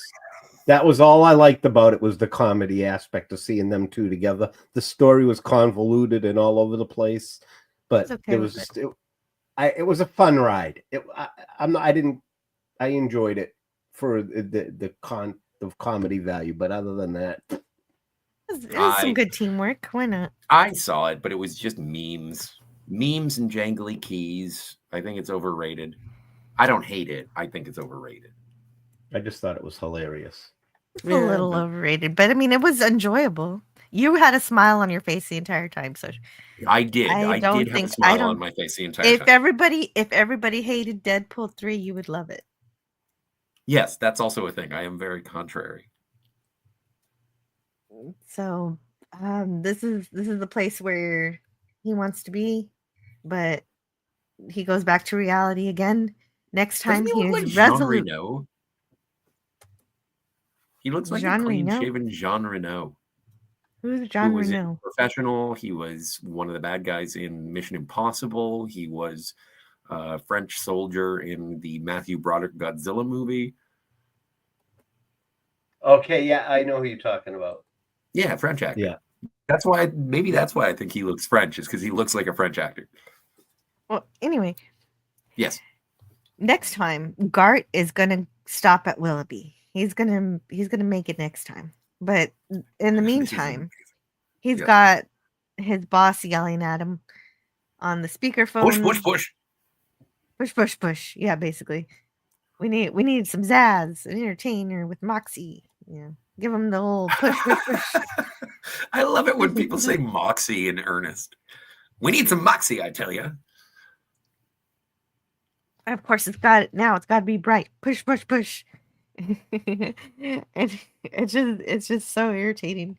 And then he's got these two. Oh, where is it? He's got not just one phone going on off the hook. There's another one. And there was actually a bit of a note here. I put it up. There's a Miss Barbara Crompton of New York Telephone Company wrote to Sterling, care of CBS Network, making special note of a mistake she observed in this episode regarding the speakerphone used on the show. It was used incorrectly, she explained. It was shown with the telephone receiver off the hook. The speakerphone could not possibly work this way because as soon as the receiver is taken off the hook, the loudspeaker and the microphone automatically disconnect. I just thought I'd call your attention to this fact so that should you use the speakerphone on any subsequent shows, it would be used correctly. And so there you go. There's a blooper that stayed in the episode. And that's also from the book. So this book has some fun stuff. James Caserta says, Mr. Miserable is online too. Yes. I thought that was interesting too, that his boss's name was sort of alliterative to miserable. Yeah, his name is Miserable. Yes. I noticed that too. Very good, James Caserta. Thank you for pointing that out. And so yes. And do all you can. Aspire, dream big, and then get behind it. Push, push. It's just like his catchphrase. And then I remember having a job where there was a lady who was like, and we just want you to care. And I remember I said very specifically, but what if we don't? So anyway, I didn't work there for very much longer. You pretend you do. You're an actor pretending to care. Sincerity is a problem that I've always had an issue with. Yeah. You can fake it until you make it. Yeah. Anyway, the negatives on okay, so then there was another account, the Bradbury account, where all the negatives on the commercial were scratched, and yes, this is a reference to Ray Bradbury. Oh wow. Not just the Bradbury building, but Ray himself. Yes. And so Helen's going to help with this, but in the meantime, even though he was just on the phone with you, Mr. Miserable, you've got to go talk to him now. This makes Gart have just a terrible nervous breakdown. He smashes the mirror and he breaks it. Look, see, all he can see is his boss's face all over the mirror. Yeah. That's why he breaks it. This is where he snaps.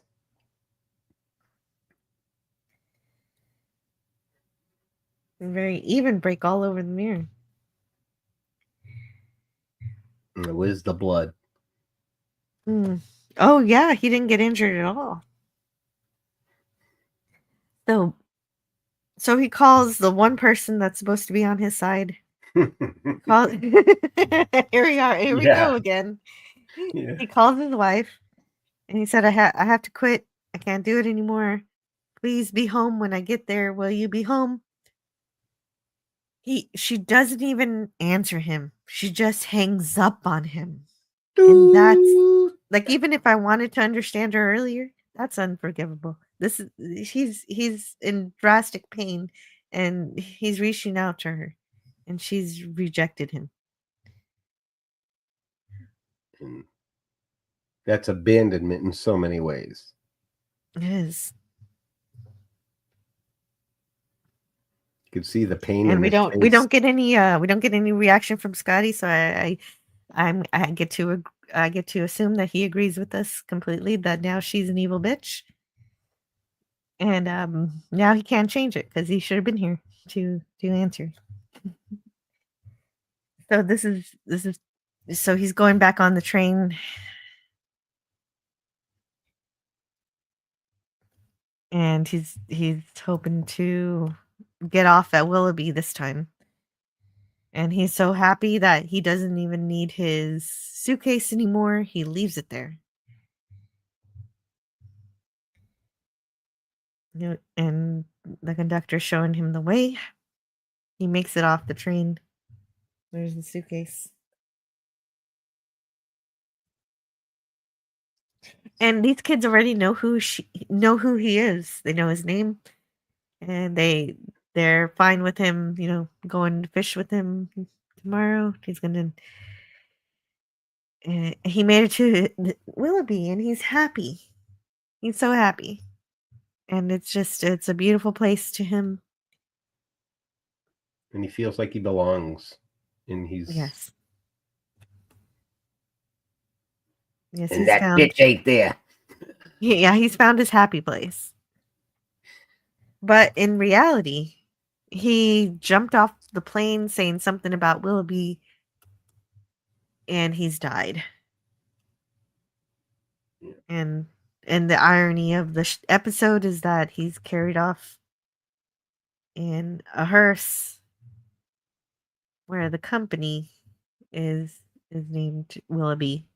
Willoughby and Son Funeral Home.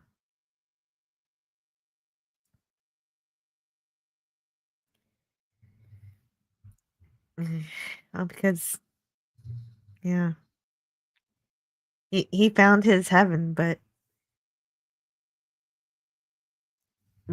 to people in reality, he's died. So the closing narration, Scotty's not even here for his closing narration. He wasn't here for, like, I don't know what he's doing. Well, maybe he's got another call. Yeah, he's got another. Well, Jill, why don't you All right. have at it? All right. Yeah, good idea.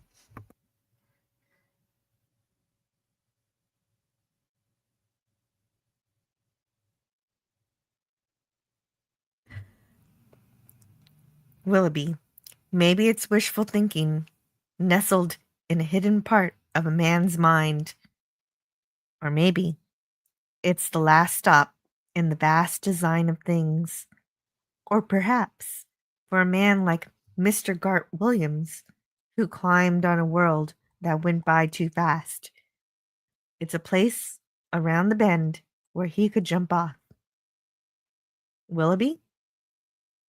Whatever it is, it comes with sunlight and serenity and is a part of the Twilight Zone.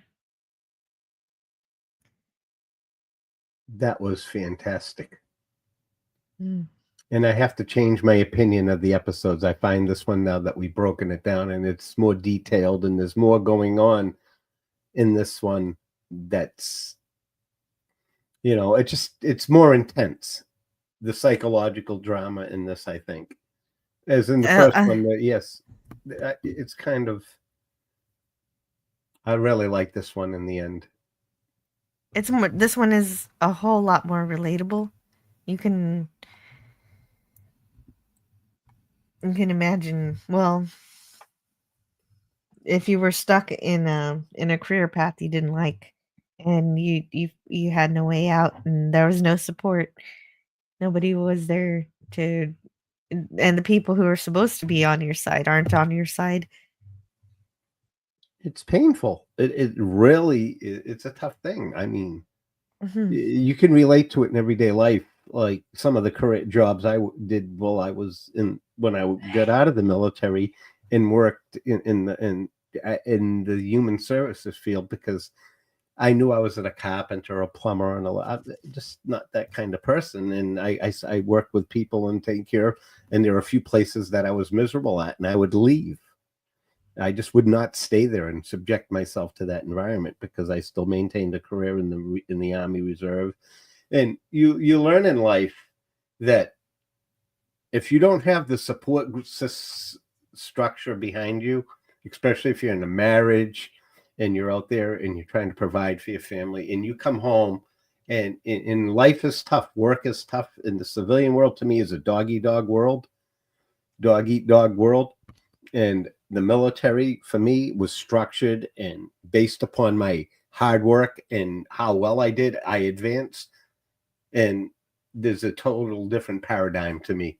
And people that come home from a civilian job and they're in a, and you so much pressure on you.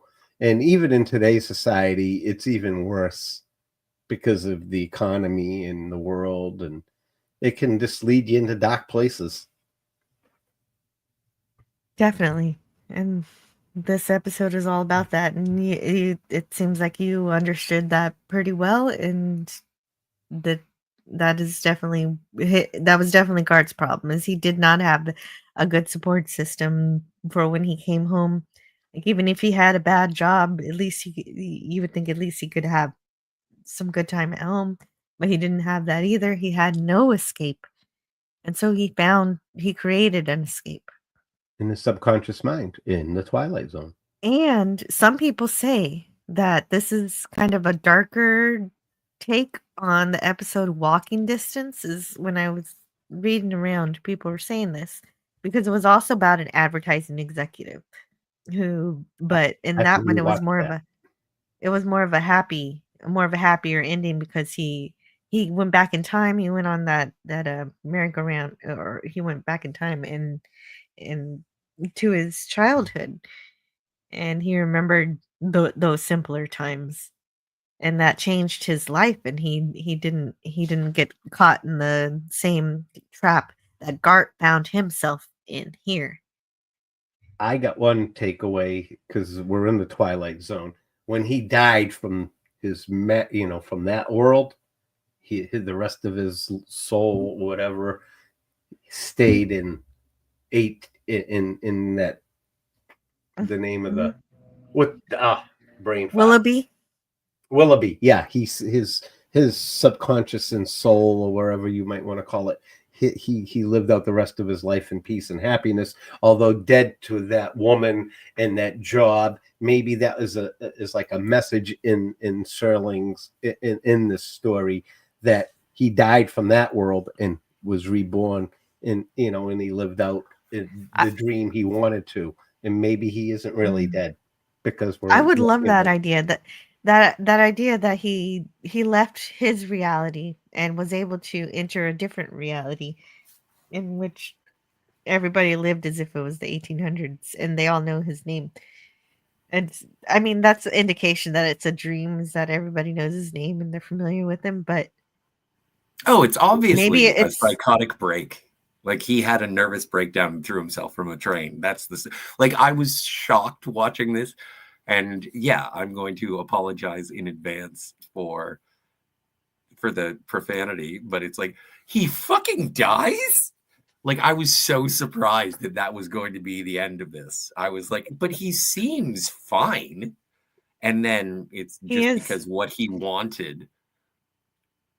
It's like, I don't know, moth to a flame kind of thing. It's like, oh, it's terrible. Hey, Courtney, it's nice to see you. I haven't seen you in forever. It's good. Courtney is here? Courtney's Fellowship of Oddballs is here. Courtney? Oh, it's so good to see you, Courtney, and Canadian Spider-Man. I will get back to the chat in just a minute. But I like how Jacob Ironside forgot one letter, but it makes the thing very funny. Hell, Courtney. No, that's not what you meant. It was hello, Courtney. Moving on. He's No. fine. I just wanted to say that Buck Houghton seems to agree with you in a memo that he wrote regarding this episode. As Serling's best Twilight Zone script is good, tight, step beyond reality script with a downbeat ending that might be against it. I like it, however. I think the moral is worthwhile and vividly shown. The background of the script, advertising, Westport, expense account world is sophisticated, but again, I wonder if its very lack of familiarity with the teenager makes it stronger, really. So I think the only thing that he said that you agree with is the downbeat ending might be against it. And that's why a lot of people like to wonder if maybe it wasn't just a dream and that he actually created this reality and he could actually live in it for the rest That's of what his I life, and he take away really from it. did escape. That's Like what the I take away. Nexus. That's my takeaway from it. Even though The he is Nexus- died, it shows him dead. Like a kind of a Nexus type scenario here. But Well, but he also, oh, sorry. go ahead. Go, Scotty.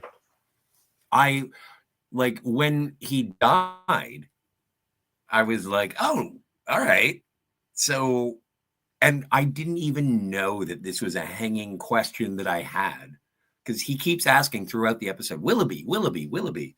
And it's like, we never heard of it and don't know what it is. And then when the, what's his name? The conductor or whatever. And he's like, oh, yeah, no, I saw him. He went to the platform, jumped off, and it was crazy. And the local funeral home called the ambulance, and then the door slams on it, and it's like Willoughby and Sons Funeral Home. And I was like, oh, Willoughby. That was a nice sort of turn. But still, the last two episodes are psychological dramas about people who have breaks from reality and deal with it in their own way. And this one is ultimate demise, and the one before is salvation. Your psychological break saved you. Pardon me. And this one is your psychological break. You had to get away from your entire life. So it was, I like both episodes. Both of them are kind of downers, but No, the first one was a happy ending. She survived her would-be killer. I mean, yes. she still has to live with the trauma of her mother dying, but now she's got closure. That 'Cause he was a she's dummy. taken out. She's taken out the moronic murderer. It was almost as bad as Rocky in the other episode. He wasn't too bright, Rocky, in the end. And so, but this one I think is one of the more popular one of the two. Mm-hmm. And I like this drawing here at the end. That's like good artwork right there. Mm-hmm. I take pictures like that and add color to them and do pretty cool stuff with my Dark Shadows artwork. And I can show you some of that sometime on X. I can upload some of that. Nice. Because I don't put that on my sci-fi channel because Dark Shadows and sci-fi, that's a separate animal for me. But I love Dark Shadows. Yeah, I haven't seen enough of it. Yeah, I'm going to do a Dark Shadows week eventually on my channel, though I don't. Aren't there like thousands of episodes of Dark Shadows? Oh my God, you can watch that until your eyes pop out of your head. Barnabas. Yep, John. I saw a couple. I have a friend who got me to watch a few of those. It feels like a stage play. It's a little soap opera. It's so good. I was not allowed to watch that either growing up. But my sisters watched it and they loved it. My mother even liked it. And I started watching it at the ages of 8 years old. 7, 8 years. Oh my goodness. I was so hooked. Mm-hmm. Well, And Big well, shout outs we in the got chat we to got Retro to Nerd Girl. Retro Nerd Girl's here. No, she's not here, but people are sort of And lauding her accomplishments, which is oh yeah, absolutely she's well awesome. deserved. She's amazing. Yeah, I love her. Courtney She's great. says in the chat, is there a Bostonian or a masshole here? Yep, that'd be me. But I live in Florida now, so I'm a Floridian with a Boston accent. She lived in Boston Hot. for 5 years. I lived in the South Shore, not in the city. I've seen Good Will Hunting. Does this count? Kind of, sort of. Kind of, sort of. So, okay, well, that's a question. Jedi Master, how good is Robin Williams' accent? I think Robin Williams, may he rest in peace, is probably one of the greatest actors and comedians that I've ever seen in my life. And my favorite movie, his accent in Good Will Hunting, it was good. He can do anything. He can act the phone book. And I saw my favorite movie. One of my favorite was The Awakenings with him and Robert De Niro. Oh, nice, yeah. That De Niro these days, but I love that movie. Oh, The Awakenings. That is one of his best movies ever. I've never seen but he had a good accent. Yeah. People from New England, the South Shore. I have a mishmash of the Boston and South Shore accent. It's like a Southie accent. We don't pronounce our R's. Until requested to say the letter R. R. If I'm a pirate. If I'm feeling piratey. Courtney says, I went to Berkeley and spent a lot of time on the North Shore. My dad went to Northeastern. My dad went to Northeastern, and that's where he got where he learned. He became a teacher after the Korean War. You ever notice that, like, the only person on Cheers, which takes place in Boston, who has a Boston accent is Cliff? Everybody else is completely normal. Cliffy. And I don't mean that Boston pizza is not normal. Pizza? Yeah. No, there's a Go to the North End. Is Boston pizza good? Is it good? I've never eaten there. When I go to Hanover Street, when I go for pizza in Boston, Hanover Street or Causeway, there was a place that's been there. The best meatball. I mean, the meatball subs, you couldn't even eat them. Me and my father would go to a Bruins game, and we'd come out and have a meatball sub, and they were like enormous. We'd split one, and I was 10 years old back then. It was 1975. Nice. Wicked smart. Yeah. And if you ever go to Boston, got to go to Fenway Park. You got to go to. Oh man, it's a museum in itself. I've sat in the Green Monster seats once with my wife before we moved down here. I played Fallout 4. That was probably Gart's problem, is that he didn't have that kind of fun. He didn't go out and go do things like that. Nope. What? And I suppose everybody's Willoughby would be different. I don't know what mine would be. Oh, I know where mine would be. I like roller coasters. No, my Willoughby is, 24th century. Yeah.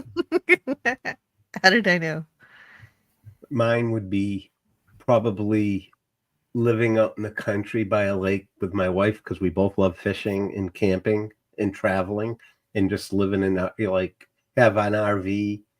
And we would just take Thor and just get in our RV and just go drive around the country, camp at campgrounds.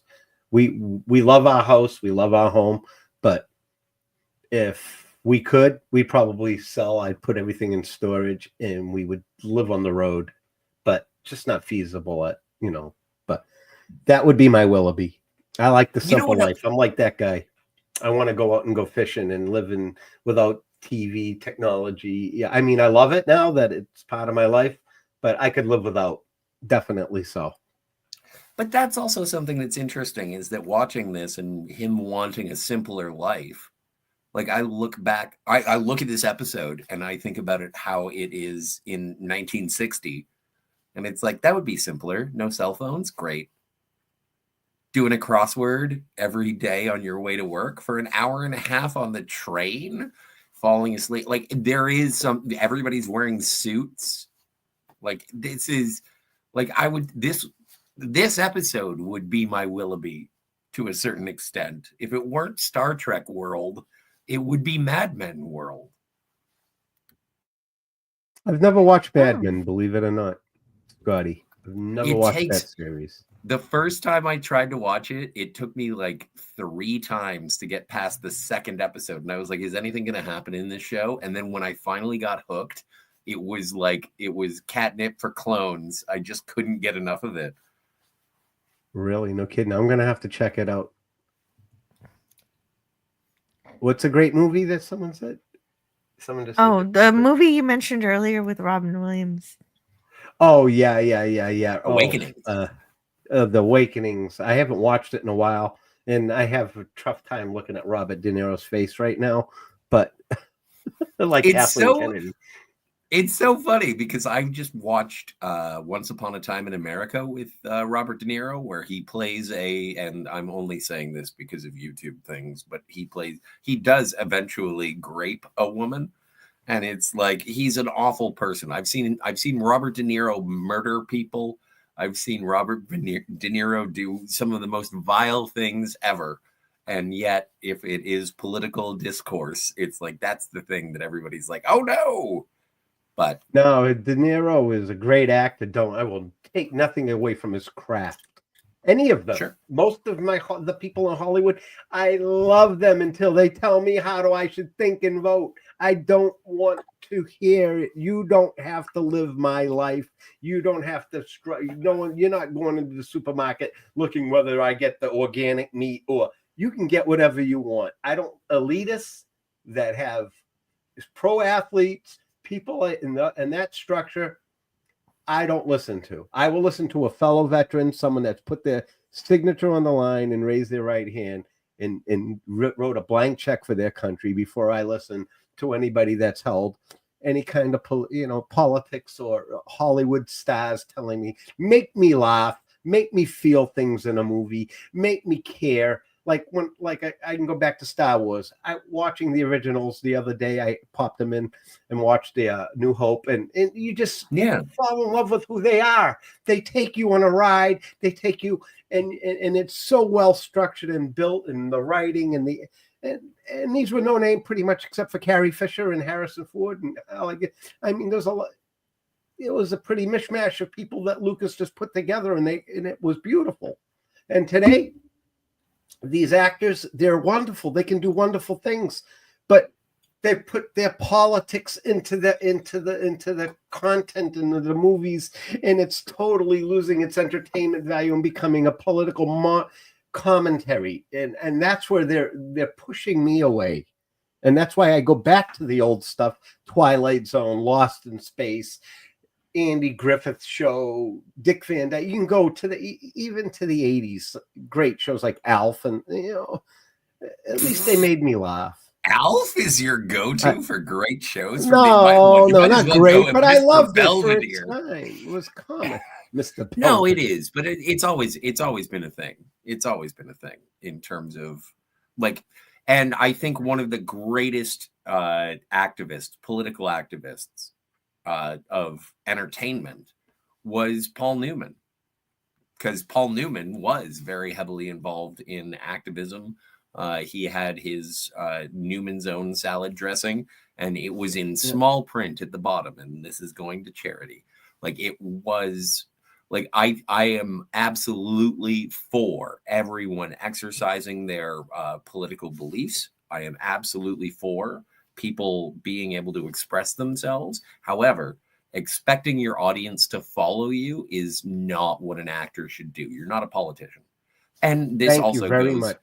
Yeah, and this also goes with people who are reviewing films. If you have a personal slant towards one ideology or another, that's great, and I think that you should absolutely exact that as you feel fit, but don't expect your audience to follow you with it. At a certain point, I don't want to be. I think someone said it great. I don't want to be lectured to, and I don't. And as I give a lecture, I don't want to be lectured by people who are reviewing movies. I don't want to be lectured to by people who are making movies. I want the art to speak for itself. And as soon as I start being told what to do by an authority figure, no matter how they claimed their authority, it becomes distasteful for me. Yeah, I don't want. Yeah, I agree. I'm not like lecturing people on like because he thinks the way they can think any way they want, but leave it off the screen. And don't tell me and lecture me and how I should think or feel about a certain issue. Let this be your last battlefield has entered the chat. It just that's my personal opinion. I'm sorry for getting away from everything so far. Yeah, it's fine. Come on, we're good. Oh, but that episode though, it was a very simple message. It wasn't overbearing though. I mean, it was pandas versus penguins, and I am firmly in the penguin department. Well, and they destroyed themselves. Pandas are lazy. If you like pandas, get off my lawn. Greek Letters Larson says, okay, show's over, folks. Tune in next week for a Star Trek special episode where the crew wears suits instead of pajamas and they eat Boston meatballs. Yeah. It's a kind of souvlaki, Yasena, Greek letters. Souvlaki ke katsiki, stu suvla. I just said we're going to eat souvlaki and we're going to have a roasted goat on a spit. I still want the meatball hoagie. I'm feeling need to nosh. And Courtney says, I know, but I'm born and raised Philly. It's water too, but living in Boston changed me from saying that way. And now I've been in Colorado forever. Oh, Colorado. Well, speaking of Colorado. Also, Courtney, she says, don't knock out Scotty. You know what? I just fear for Lucky. That's my only problem. But if you're a fan of Colorado, if you live there, heavens, this Friday, we're going to be talking about, and it's going to be dangerous. We're going to be talking about Fear and Loathing in Las Vegas. It's great. That's a great and the reason I bring it up is just because Woody Creek, Colorado, that is one of the places. New Jersey and the Ticonderoga Star Trek set. I want to go to New York State and New Jersey for the SMOD what is it? It's Kevin Smith's movie theater is where I want to go, the SMOD Castle. And then also, I want to go to Woody Creek. I want to go get a beer and some bourbon in Colorado. I don't know how that's going to work right now. Traveling internationally is a touchy subject simply because of, I don't know what I have to do to get to America. Someone smuggle me. Wait, no, I shouldn't say that live. Someone smuggle you into the U.S. Make sure the planes aren't broken that you're getting on, Scotty. I tell you, I know. I would fly down. I'll probably drive. Yeah. This channel does not promote human trafficking. Unless I'm that human. Unless Scotty are 37. I'm volunteering to be trafficked. Scotty? Can we fit you in a trunk? Yeah. Depends on the car, though.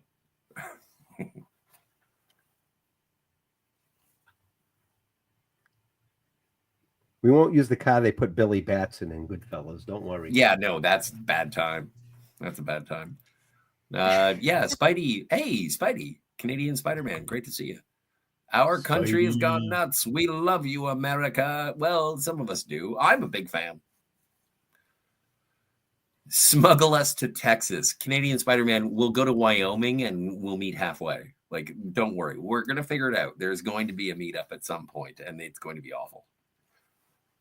It's going to be awful. Before we continue, I want to share the previews for next week's episodes. Yes. Cool.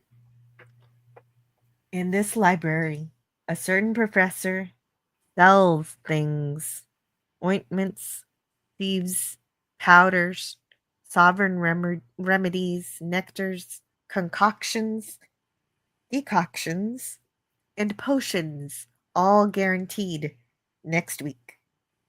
He'll sell one to a lover boy so that he can slip an affectionate Mickey into the champagne of his lady love. It sets up a most bizarre and very unexpected chain of events on the Twilight Zone next week. Yay. Also next week, Yeah. you'll stand in this alley at the shoulder of Jack Klugman, who plays the role of a trumpet player. Hey, I love Jack Who Klugman. Quincy. Who has run out of music and run out of dreams. Poignant is the best word for Mr. Klugman's performance. Next week on the Twilight Zone, A Passage for Trumpet. I think they're unusual notes indeed, and we hope you'll be listening to them. Thank you. And of course, don't forget the poll. We've got a poll in the chat. Which episode do you like better? Let's see. Let's see which one is winning. I'm all about Willoughby. Survey says. Oh, yes, me too. But once again, this week, we're split. We're split again with 18 votes.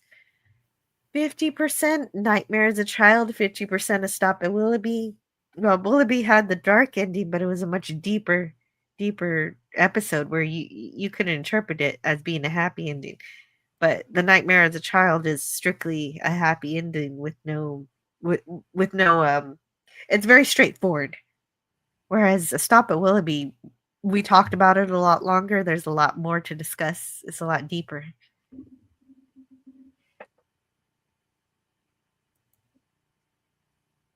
Oh, Wyoming is where it's at. Let's start a commune, says Courtney.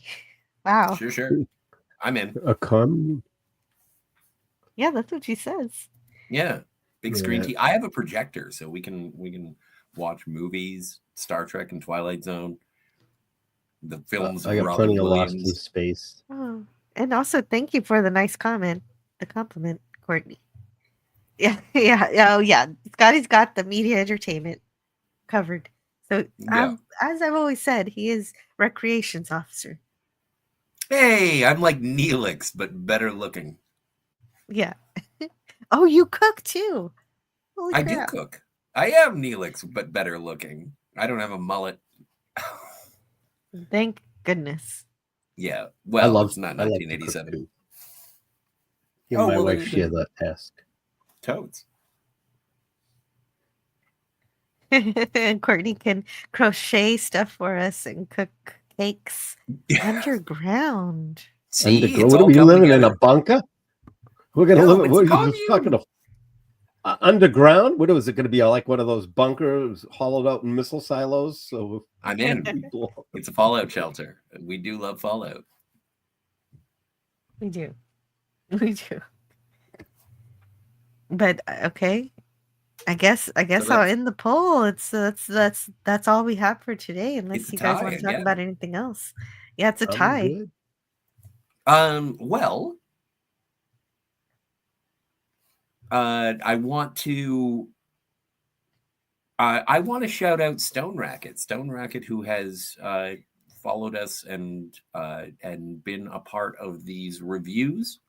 An incredibly knowledgeable gentleman when it comes to the Twilight Zone and cinema of the era, has decided to step away from YouTube for a little while, and I completely understand.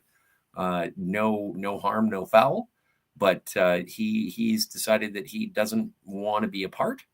And when I say that, I don't mean any negative connotation. I wish him well in terms of making sure that his 3D existence is nothing but flowers. So, but I do want to shout him out because he has been a teacher and a guide through these episodes, and he is incredibly knowledgeable. And I hope that he will rejoin us at some point. And if he does not, then, as usual, live long and prosper. Yes, thank you. I didn't know how to approach that. So yeah, Stone Racket is not here, but he's yeah, I want to thank him for all the time that he did give us. I had a lot of fun talking to him and learning from him. Like you said, he is an expert not just of the show, but of the time period. He was there. He watched he was he watched it on reruns because he was a baby when these were coming out, but he watched It's them a pronounced little bit bebe. later. I'm Yeah. assuming he's about my age. Yeah, he's probably about your age. He's And an oldie Olsen. he owned that moniker also. He Yes. didn't mind being called an oldie Olsen. But No, but also, I do wish him well, and I I hope feel he's listening. yeah, thank you, Stone Racket. If you are listening, you're amazing and awesome. Yeah. And I don't know you, Stone Racket, but hi. yeah, you would like him. I do. I like y'all. I think you guys are great. This is sitting and getting to know you and Scotty. I think you're just salt of the earth folks. Oh, thank you. And I don't trust many people too often in my life. I'm I'm not cynical, but I just know that there's people out there that there's good people and there's bad people. And you guys, the people that I've met on YouTube so far have been nothing but fun, welcoming, and I really enjoy this. I wish I knew just about wait it longer. You'll find out. Why? What am I going to find out? Oh, no, don't. You'll find it. When we hit it, there's a signpost up ahead. It says, all right, Scotty R37 is a dick. Oh, Scotty, I take people, your crass sense of humor. I've picked up on it right away, and I think it's funny. It's cool. It's okay. You, I have a good sense of humor, too, and I can take it. Trust me. Yeah, and if I don't like it, I can mute him. It's okay. Everything works out. Often. Or I could give them the words of Dr. Smith. One more word about you, I'll divide your computers and give you a split personality. I love when he says that. Oh, I always mean to use this clip and I always forget. That's one of my favorite clips from season. One of these days, I'm going to forget all my built-in protective circuits and zap him. Just one zap. He already zaps him in Reluctant Stowaway. We all know that. When he's telling him abort, he's coming around the astrogator and the robot is like, destroy, and it takes out the damn astrogator. Oh, yeah. But that's a completely different Smith. That was evil Smith that wanted to kill everybody. Yeah. Did he have a goatee? He still did all throughout the show. He still tried to sell him out every chance he got. Every chance. If there's any chance of wealth or him to gain anything, he was greedy, but he wasn't murderous. He was homicidal in the first 3 episodes. Actually, the first 6. I love that Scotty is a shit talker, says Courtney. I'm from Philly and lived in Boston. So, I mean, it doesn't get much worse than that. Fair enough. Especially Southie. I always tell people I'm not a bitch. I'm assertive, says Courtney. My favorite kind of people. Assertive. Yeah, you're a leader, Courtney. I'm shy at first until I get to know y'all. If you can't tell, I'm starting to come out of my shell on the panels. I'm talking more, and I'm brash and childish, but I enjoy it.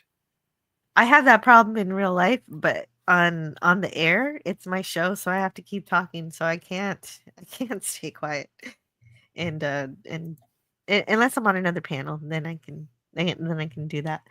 An electric shock for Scotty. No, I can't send Scotty an electric shock. I get just the guy to sort Scotty out. The Emperor. I find your lack of faith most disturbing. I won't fight you. Do it. Oh, but you meant the robot. Yeah, but that's all. Yeah, that's true. That's all I have for today. So subscribe to Cinema Gulp. You dated subscribe a guy to from Stab and Phantasmagorium. Kill. Subscribe to Trev Retro. Wait. You don't go before I tell you to go. Hold on. And also check out the new video from Red Letter Media. I know they don't need a You make shout me out, look but bad. Rich and Mike did a review of Star Trek: The Motion Picture. It's an addendum to their previous review, where it was Mike and Jim. But yeah, go check that out. If you're a Star Trek fan, check out Red Letter Media's Star Trek catalog. But their most recent video makes me smile, makes me happy, and it talks about the differences between all of the cuts, from theatrical to special long television version to director's edition and the ultimate 4K. All of the things that you remember about Star Trek: The Motion Picture, they do a great job about talking about it, because it is spoken with affection. But unfortunately, they don't sponsor my show or promote it. But thank you for They don't sharing. even know who you I are, do love, or me. No, they don't. I do love Red Letter Media, and Rich is amazing. But yeah, that's great. I do. It is good. I still haven't finished it. I'm halfway through that video. I like Mr. Plinkett's reviews too. He's funny as hell. Yes, But your those are brain, hilarious. dude. Yeah, What no, I'm the just a big hell is fan. this shit? But yeah, did you talk about the Phantasmagorium? I did say subscribe to the Phantasmagorium. We're doing Mission Impossible Ghost Pro. No, Rogue Nation. Nation. Don't start without me. Rogue Nation. We're going to do that on Thursday, and then Rogue Nation. Yeah, you're not. Yeah, that's the 5th one, I think. Yeah, I don't know much about the Mission Impossibles. Neither do I. These are all new. I've never I think, yeah, like at this point, none of these Mission Impossibles I've seen, and so they are, getting more and more impossibler. And then next week is going to be the, I believe, 10th anniversary of Cinema Gulp. And so we're going to be on there with a very special guest. 10 years. Robert. Yeah, I know, right? 10 years. Robert Meyer Burnett is going to be joining after a long time of Ben from Cinema Gulp wanting him to be on the panel. And so we're going to be talking about Uber action producers, Jerry Bruckheimer and Joel Silver. And it's going to be amazing. That's going to be next Thursday, the 24th. Thursday, not Wednesday. Well, I guess that's for that's specifically to have Rob on because he has a schedule. So that makes sense. No, it's going to be because of John Stark, who is also a co-founder and OG Cinema Gulper. He's available on Thursday. So it's going to be a party for all the people who are Cinema Gulpers, because very cool. We drink your cinema. Thank you, Courtney. Oh, hey, Courtney. What did she say? She subbed to my channel. She subbed. Said, oh, great. Oh, that's right. Okay. Well, speaking of which, let's see what you've got going on.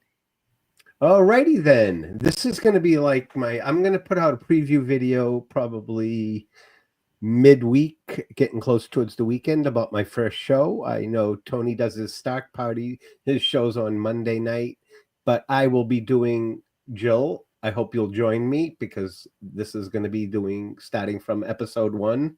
And I've already put together a fresh slide show and prepared with all my notes and everything to go over episode 1. And you said you have a few people that will be joining us, hopefully, in the panel. Well, Stone Racket was going to be one of them, but he's not live streaming right now. But I do have Pleasant Valley Picker. You don't know who he is, but doesn't matter. Hopefully he can work out as a guest. And Gorilla's Random Thoughts might want to join too. Yes, and you can also find me on, if you're into this sort of thing, is the Tuck and Roll Show. I do have a practice puppet I've been training on, and I do impersonations to myself. But I'll be just making appearance on that, and my character is going to be, of course, based upon the Joe Pesci. I can't use his name, but his name is Joe Pesci, and he is under construction right now, and someone's making me that. And come subscribe to my channel, like it, leave a comment, I got some content, some videos up there, some short clips, and some slideshows for now. And we'll be adding live streams. I'm going to be having some special guests on, and we are still, through my connections, I am going to try to get Marta. Krista's dealing with a lot of stuff right now, but I am going to try to have maybe some special guests from the.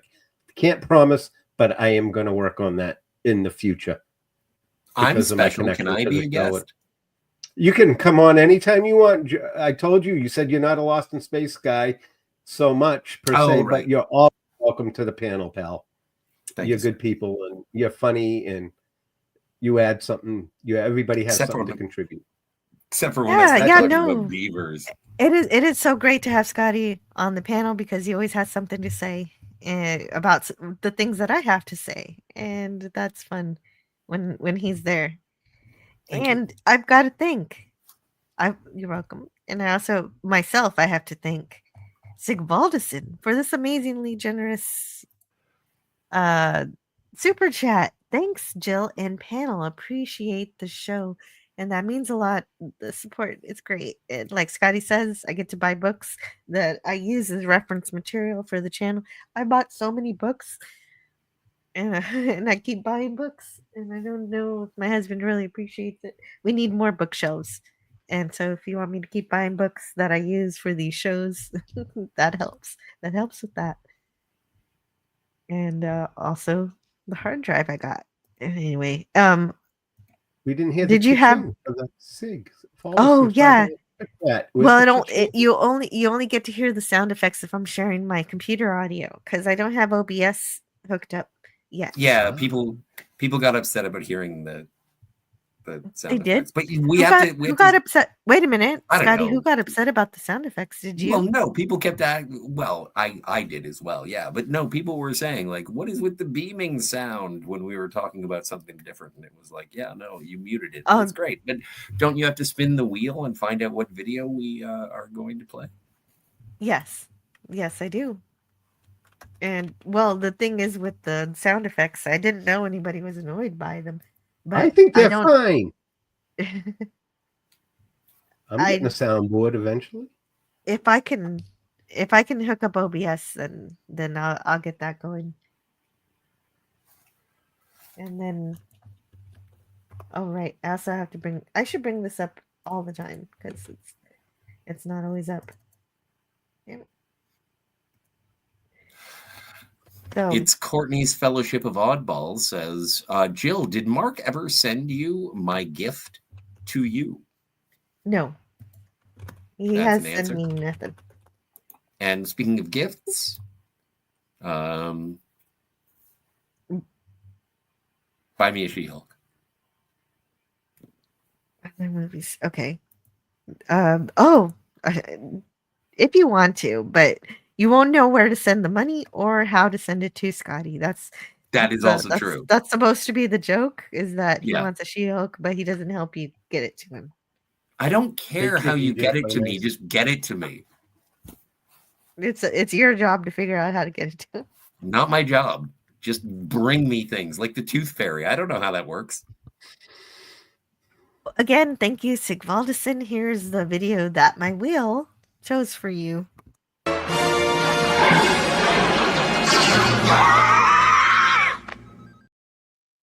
Yeah, Greg. Great movie.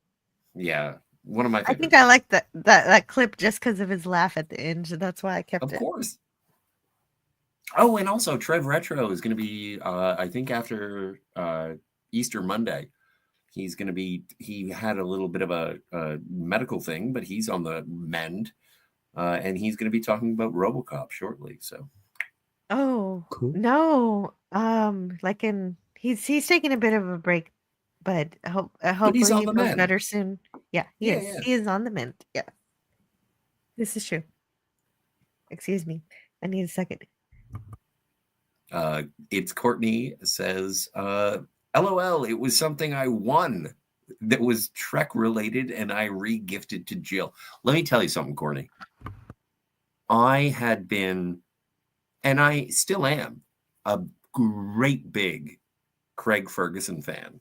And at the end of his interviews, he would say, do you want an awkward pause, big cash prize, or touch my glittery ball? And so Jill didn't understand at all. So I sent her my glittery ball. She had it for a while, and we would end our conversations. And I was like, can you touch my glittery ball? I know it's weird, but we have a weird friendship no matter what.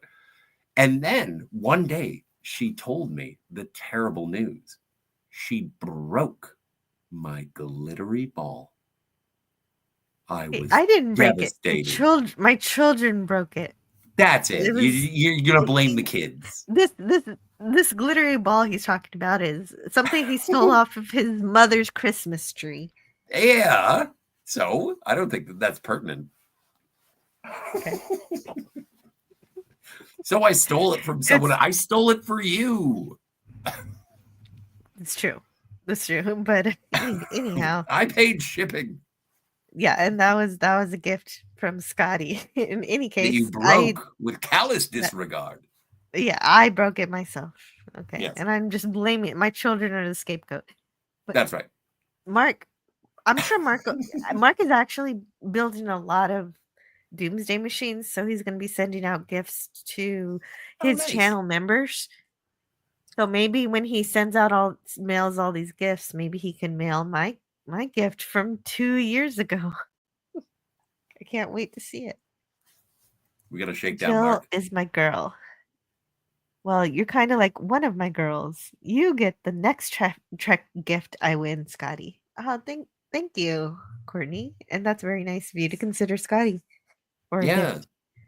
So if I can demand my own gift, I want a Cybok. Do they make those Cyboks? I don't know. I've looked it up, but I don't think it's very. I don't know. You know what? I'm not going to shake down Courtney for presents. Although I will shake everyone else. Yeah. Presents should come from a Cybok. What? From Star Trek 5. I don't have a video.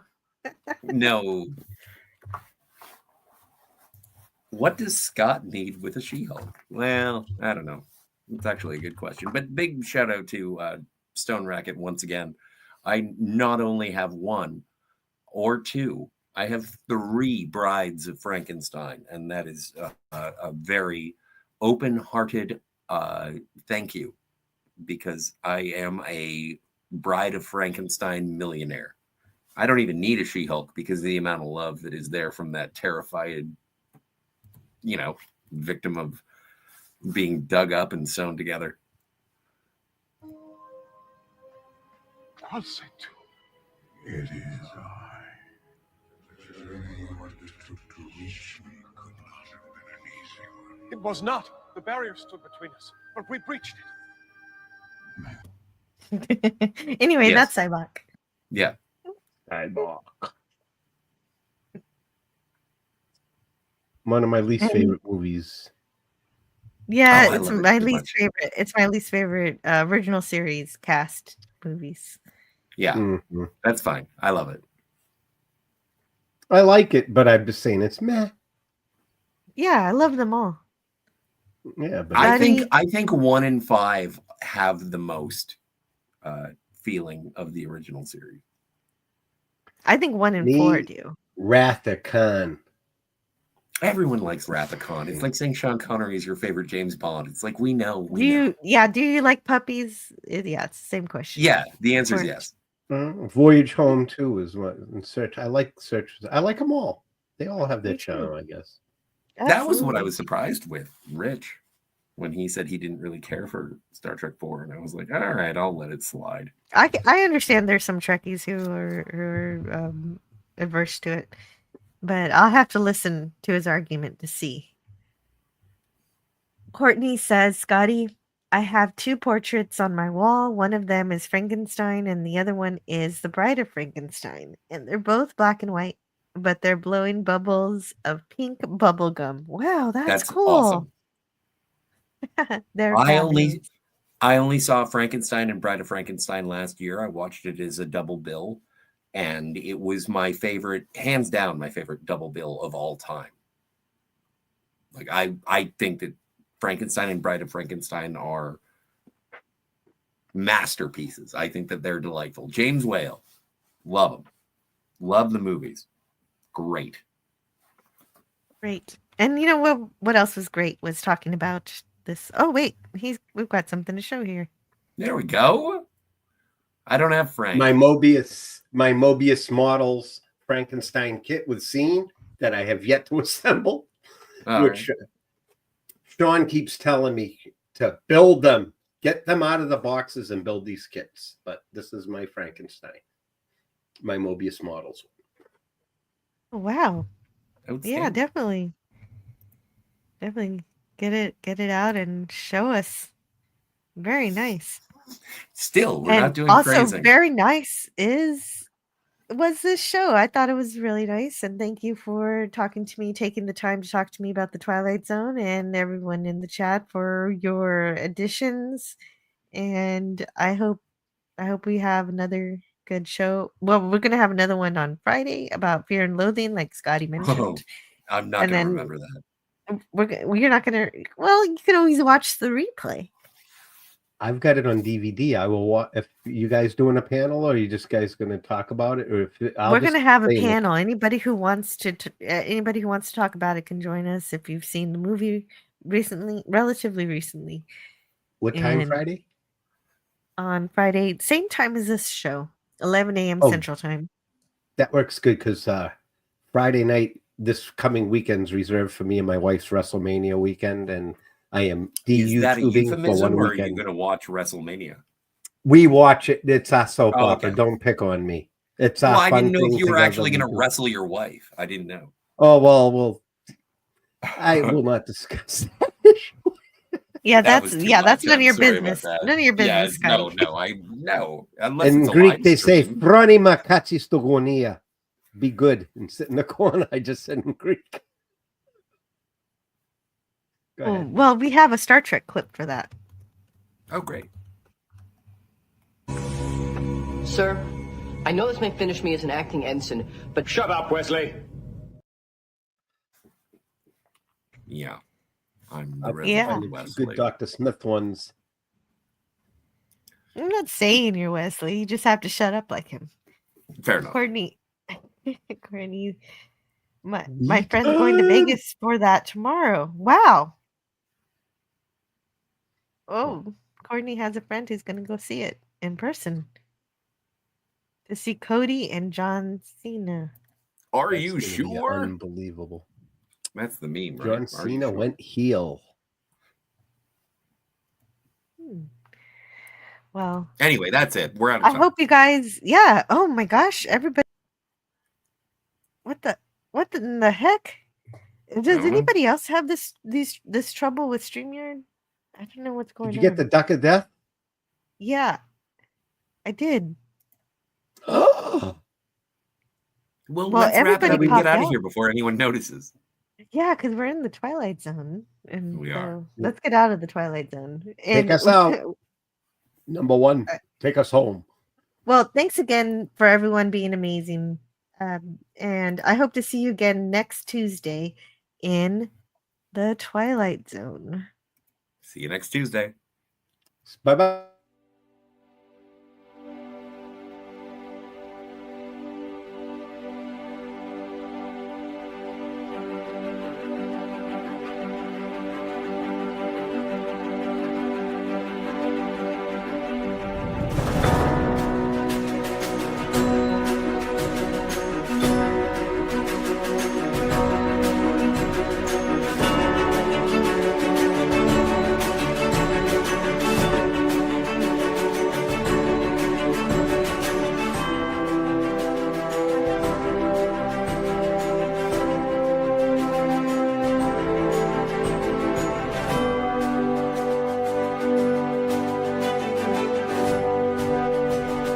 Learn all that is learnable.